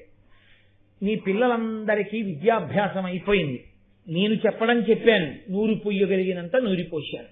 భీముడు గదాయుద్ధం నేర్చుకుంటానన్నాడు, నేర్పాను. దుర్యోధనుడు గదాయుద్ధం నేర్చుకుంటానన్నాడు, నేర్పాను. అర్జునుడు విలువిద్య నేర్చుకుంటానన్నాడు, నేర్పాను. కర్ణుడు విలువిద్య అడిగాడు, నేర్పాను. ధర్మరాజు గారు ఈటి విసరడంలో ఎక్కువ ప్రావీణ్యం కావాలన్నాడు, నేర్పాను. ఎవరికి ఏది అన్నారో అది నేర్పాను. ఇప్పుడు ఈ పిల్లలందరి యొక్క కౌరవ పాండవుల యొక్క విలువిద్యా ప్రదర్శనం, వాళ్ళు నేర్చుకున్నటువంటి విద్యలు ఎంతంత స్థాయిని పొందారో నువ్వు చూద్దువుగాని. చూడ్డానికి కళ్ళేవి అక్కర్లేదు. ఈశ్వరుడు ఇచ్చిన అనుగ్రహం ఏమిటో తెలుసా అండి? చెవులతో తెలుసుకుంటాడు. ఎందుకో తెలుసా? అర్జునుడు వెళ్ళాడు లక్ష్య సాధనకి అన్నారనుకోండి, అందరూ జయహో జయహో నరిచారనుకోండి, అకస్మాత్తుగా నిశ్శబ్దంలోంచి. అంటే అర్జునుడు ఏదో లక్ష్యాన్ని అలా ఛేదించాడని గుర్తు కదూ. అందుకని పైగా రాజుగారు రావాలని మర్యాద. అందుకని ధృతరాష్ట్రుడిని ఆహ్వానించాడు. వెంటనే ధృతరాష్ట్రుడు విదురుణ్ణి పిలిచి అన్నాడు, కుమారాస్త్ర విద్యా ప్రదర్శనము, కుమారులందరూ కూడా ఇప్పుడు అస్త్ర విద్యని ప్రదర్శిస్తారు. దానికి అనువుగా బాగా విశాలమైనటువంటి భూమినంతటిని దున్ని ఎక్కడ పెంకులు కాని ముళ్ళు కాని ఎముకలు కాని ఇలాంటివి ఏం లేకుండా శుభ్రం చేసి ప్రజలందరూ చుట్టూ కూర్చుని చూడడానికి వీలుగా మంచెలు కట్టి, ఇప్పుడైతే గ్యాలరీలు అంటామేమో, చుట్టూ కూర్చోడానికి వీలుగా మంచెలు కట్టండి. ప్రజలందరికీ చెప్పండి, ఫలానా రోజున పిల్లలందరూ తమ తమ అస్త్ర విద్యా శక్తిని ప్రదర్శనం చేస్తారని చెప్పండి. తర్వాత మహానుభావుడైనటువంటి ద్రోణుడు, శల్యుడు, భీష్ముడు, మేమందరం కూడా అక్కడికి వస్తాం, వచ్చి చూస్తాం. మేము కూర్చోడానికి తగినటువంటి గదుల్ని నిర్మాణం చేయండి. అంతఃప్రకాంతలైనటువంటి గాంధారి, ఆ తర్వాత కుంతీదేవి, ఇతర భార్యలు 10 మంది, వీళ్ళందరూ కూడా వస్తారు. వీళ్ళందరూ కూడా ప్రజలకి కనపడేలా కూర్చోరు కదా, అందుకని వాళ్ళు కూర్చోడానికి వీలుగా అందమైనటువంటి గదులు సిద్ధం చెయ్యండి. ఇవన్నీ సిద్ధం చేసిన తర్వాత సుముహూర్తంలో బ్రాహ్మణుల్ని తీసుకెళ్లి పుణ్యాహవాచనం చేయించండి. ఎందుకంటే అది శారదా కటాక్షం, ధనుర్వేదం. అటువంటి ధనుర్వేదంలో మొట్టమొదట అక్కడ నిలబడి విలువిద్యా ప్రదర్శనం చేస్తున్నారు కాబట్టి దాన్ని పుణ్యాహవాచనం చేయించండి. చేయించిన తర్వాత ద్రోణాచార్యుల వారు తనకి నచ్చిన క్రమంలో శిష్యుల చేత విద్యా ప్రదర్శనం చేయిస్తాడు. కాబట్టి అన్ని విధాలా సిద్ధం చేయించండి అన్నాడు. విదురుడు మహానుభావుడు ఆ విలువిద్యా ప్రదర్శనానికి వీలుగా భూమినంతటినీ చదును చేసి, మిట్టపల్లాలు లేకుండా చేసి, ఎముకలు లేకుండా చేసి, ఎక్కడా గాజు పెంకులు ముళ్ళు లాంటివి లేకుండా చేసి, గురి చూసి లక్ష్యం కొట్టి బాణప్రయోగం చేసి తన లక్ష్యశుద్ధిని నిరూపించుకోవడానికి వీలుగా కొన్ని లక్ష్యాలను ఏర్పాటు చేసి, గదాయుద్ధం చేసేటటువంటి వాళ్ళు గదలతో కొట్టుకుంటూ తిరగవలసి ఉంటుంది కాబట్టి అలా తిరగడానికి వీలుగా మెత్తటి మట్టితో కూడినటువంటి వేదికలు కొన్నిటిని తయారు చేసి, పరుగెత్తుతున్నటువంటి వాటిని కొట్టి చూపించవలసి ఉంటుంది కాబట్టి క్రూరమైనటువంటి ప్రాణులు నోరు తెరిచినప్పుడు ఎంత లాఘవంగా బాణాలు కొట్టచ్చో చూపించాలి కాబట్టి అలా కొన్ని ప్రాణులను సిద్ధం చేసి, కొన్ని కొమ్ములు, ఆవు కొమ్ము, ఎద్దు కొమ్ము ఇలాంటివి, అంటే వాటి కొమ్ము తీసుకొచ్చి వేలాడగడితే ఆ కొమ్ము మీద, ఇంత కొమ్ము మీద ఎన్ని బాణములను వరుస క్రమంలో కొట్టగలడో అన్ని కొట్టి గొప్పతనాన్ని నిరూపించడానికి వీలుగా కొమ్ములు మొదలైనవి సిద్ధం చేసి ఇన్నిటిని సిద్ధం చేయండి. ఒక్కొక్క అస్త్రప్రయోగం చేసినప్పుడు కారు చీకట్లు కమ్ముకుంటాయి. ఇంకొక అస్త్రప్రయోగం చేసినప్పుడు మళ్ళీ వెలుతురు వస్తుంది. ఇంకొక అస్త్రప్రయోగం చేస్తే వర్షం పడుతుంది. ఇంకొక అస్త్రప్రయోగం చేస్తే అగ్నిహోత్రం పడుతుంది. దీనికి చూస్తున్న వాళ్ళు ఆపదకి లోను కాకూడదు. అందుకని అస్త్రప్రయోగం జరిగినప్పుడు ఆపద జరగకుండా దూరంగా ప్రజలుండేటట్టుగా అవన్నీ నిర్మాణం చెయ్యండి. విదురా, నీవు రాజనీతిజ్ఞుడవు కాబట్టి దీన్ని నువ్వు పర్యవేక్షించన్నాడు. విదురుడు వెళ్ళాడు. అద్భుతమైనటువంటి అటువంటి అస్త్ర విద్యా ప్రదర్శన వేదికని నిర్మాణం చేశారు. అంతా పూర్తయింది. ద్రోణాచార్యుల వారికి కబురు చేశారు. శుభముహూర్తాన్ని నిర్ణయించాడు. ఇదిగో నా శిష్యులతో కలిసి అస్త్ర విద్యా ప్రదర్శనం చేయిస్తానన్నాడు. తాను చల్లటి బట్టలు కట్టుకున్నాడు, చందనం రాసుకున్నాడు, మెడలో పుష్పహారం వేసుకున్నాడు. పిల్లలందరికీ ఎర్రని పుష్పమాలలు వేయించాడు. వాళ్ళందరూ కూడా వాళ్ళ ఆయుధాలు పట్టుకున్నాడు. వాళ్ళందరినీ కూడా ముందు ధర్మరాజును నించోబెట్టాడు. యవరాజ్య పట్టాభిషేకం కావలసిన వాడు పెద్దవాడు. ఆ తర్వాత దుర్యోధనుణ్ణి, భీముణ్ణి, ఇద్దరు సమవయస్సులు కనుక వాళ్ళని నించోబెట్టాడు. ఆ పక్కన అర్జునుణ్ణి నించోబెట్టాడు. మిగిలిన శిష్యులందరినీ వరుస క్రమంలో నించోబెట్టాడు. ఇప్పుడు వెళ్లి తాను మొట్టమొదట మహారాజా అనుమతిని కృప చెయ్యండి, ప్రారంభం చేస్తున్నాం అస్త్ర విద్యా ప్రదర్శనం అన్నాడు. భేరీలు మోగే ప్రారంభం. ఎవరు మొట్టమొదట ద్రోణాచార్య, ఎవరు మొదలు పెడతారు? ద్రోణుడు ఆ పేరు పలుకుతాడు. అస్త్ర విద్యా ప్రదర్శనం ప్రారంభం కావాలి. అది మహాభారతంలో మహోజ్వలమైనటువంటి ఘట్టం. అక్కడ ఎన్ని మలుపులు తిరిగిందో భారతం. కాబట్టి అంత పెద్ద ఘట్టాన్ని ఇప్పుడు మొదలుపెట్టి శివరాత్రి చేయడం ఇష్టం లేక ఈ ప్రదర్శనం అంతా కూడా రేపు సాయంకాలం 6:30 విదురుడు నిర్ణయించిన ముహూర్తంలో ద్రోణాచార్యుల వారు ఆ అస్త్ర విద్యా ప్రదర్శనం ఆ పాండవుల చేత కౌరవుల చేత చేయిస్తారు. మీ అందరూ కూడా బాణాలు మీ మీద పడకుండా దూరంగా కూర్చుని చక్కగానే ఒద్దికగా విద్యా ప్రదర్శనమును వీక్షించెదరుగాక. కాబట్టి ఇవాళకి విశ్రాంతి తీసుకుని రేపు 6:30 కలుస్తున్నాం. మంగళాశాసన పరై మదాచార్య పురోగమై సర్వైశ్చ పూర్వైరాచార్యై సత్కృతాయాస్తు మంగళం. మంగళం కోసలేంద్రాయ మహనీయ గుణాత్మనే చక్రవర్తి తనూజాయ సర్వభౌమాయ మంగళం. ఉమాకాంతాయ కాంతాయ కామితార్థప్రదాయినే శ్రీగిరీశాయ దేవాయ మలినాథాయ మంగళం. కరచరణకృతం వా కర్మవాక్కాయజం వా శ్రవణనైనజం వా మానసం వా పరాధం విహితం వా సర్వమేత్తక్షమస్వా శివ శివ కరుణాబ్ధే శ్రీ మహాదేవ శంభో. సర్వం శ్రీ ఉమామహేశ్వర పరబ్రహ్మార్పణమస్తు. స్వస్తి.